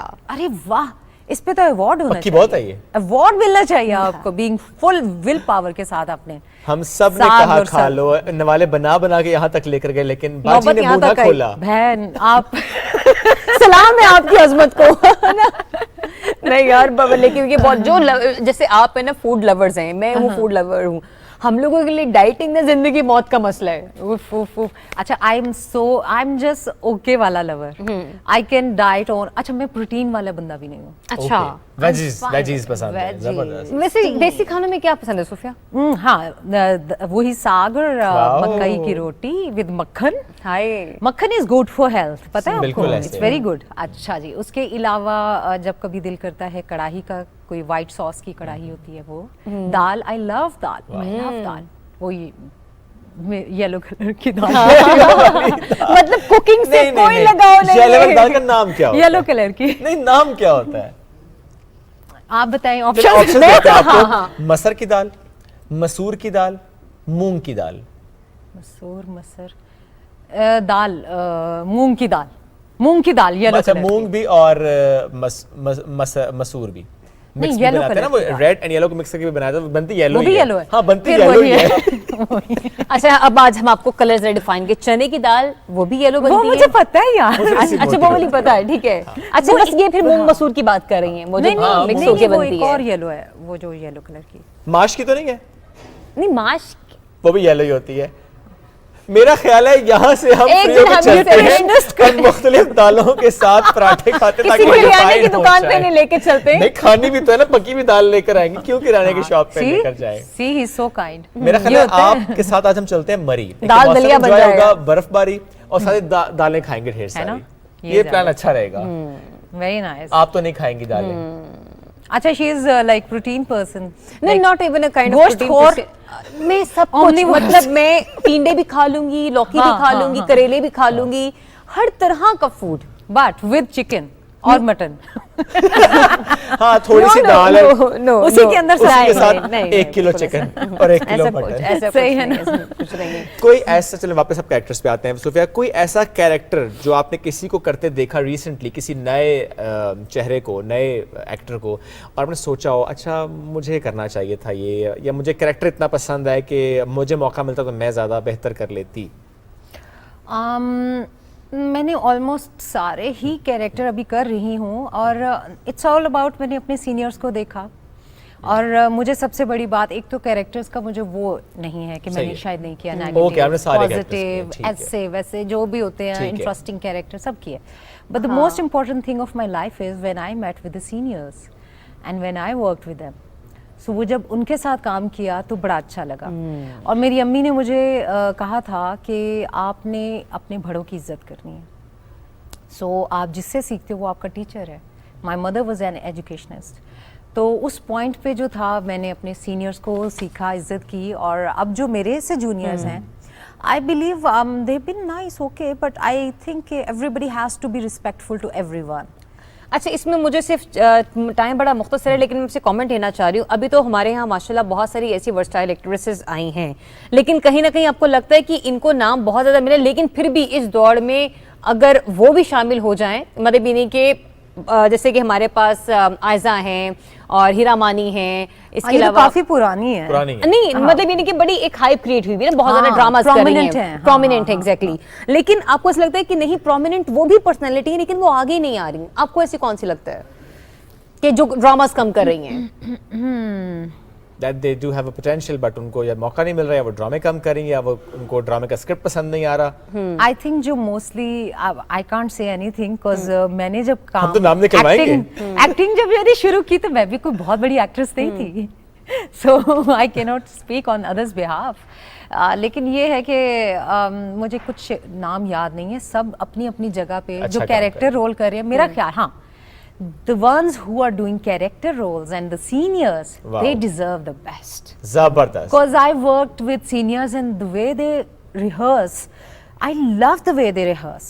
आप मुझे या किसी 10 साल पुराने या 20 साल पुराने सीनियर को देखेंगे, आप अंकल कवि को, उस्मान बिनज़ादा को या किसी को देखेंगे, या हमारे पेशावर के हैं, मैंने एक ड्रामा किया था नजीब अंजुम साहब, he was so involve his character कि मट्टी में वो बकायदा एक ऐसा सीन था कि मट्टी में बिल्कुल उन्होंने लोट-पोट होके, बहुत ही इमोशनल सीन था। वो उस कैरेक्टर में गुम गए, He was just there as in what, क्या थे वो, and I learned it from him. यानी ये जो आपकी गुफ्तगू है ना, मैं इसमें ज़रूर ये बात कहूँगा कि आप देखें, आप खुद माशाल्लाह बड़ी सीनियर हैं, लेकिन आप कितनी रिस्पेक्ट से बात करें अपने सीनियर्स के लिए, ये चीज़ वाकई आज हमें नज़र नहीं आती।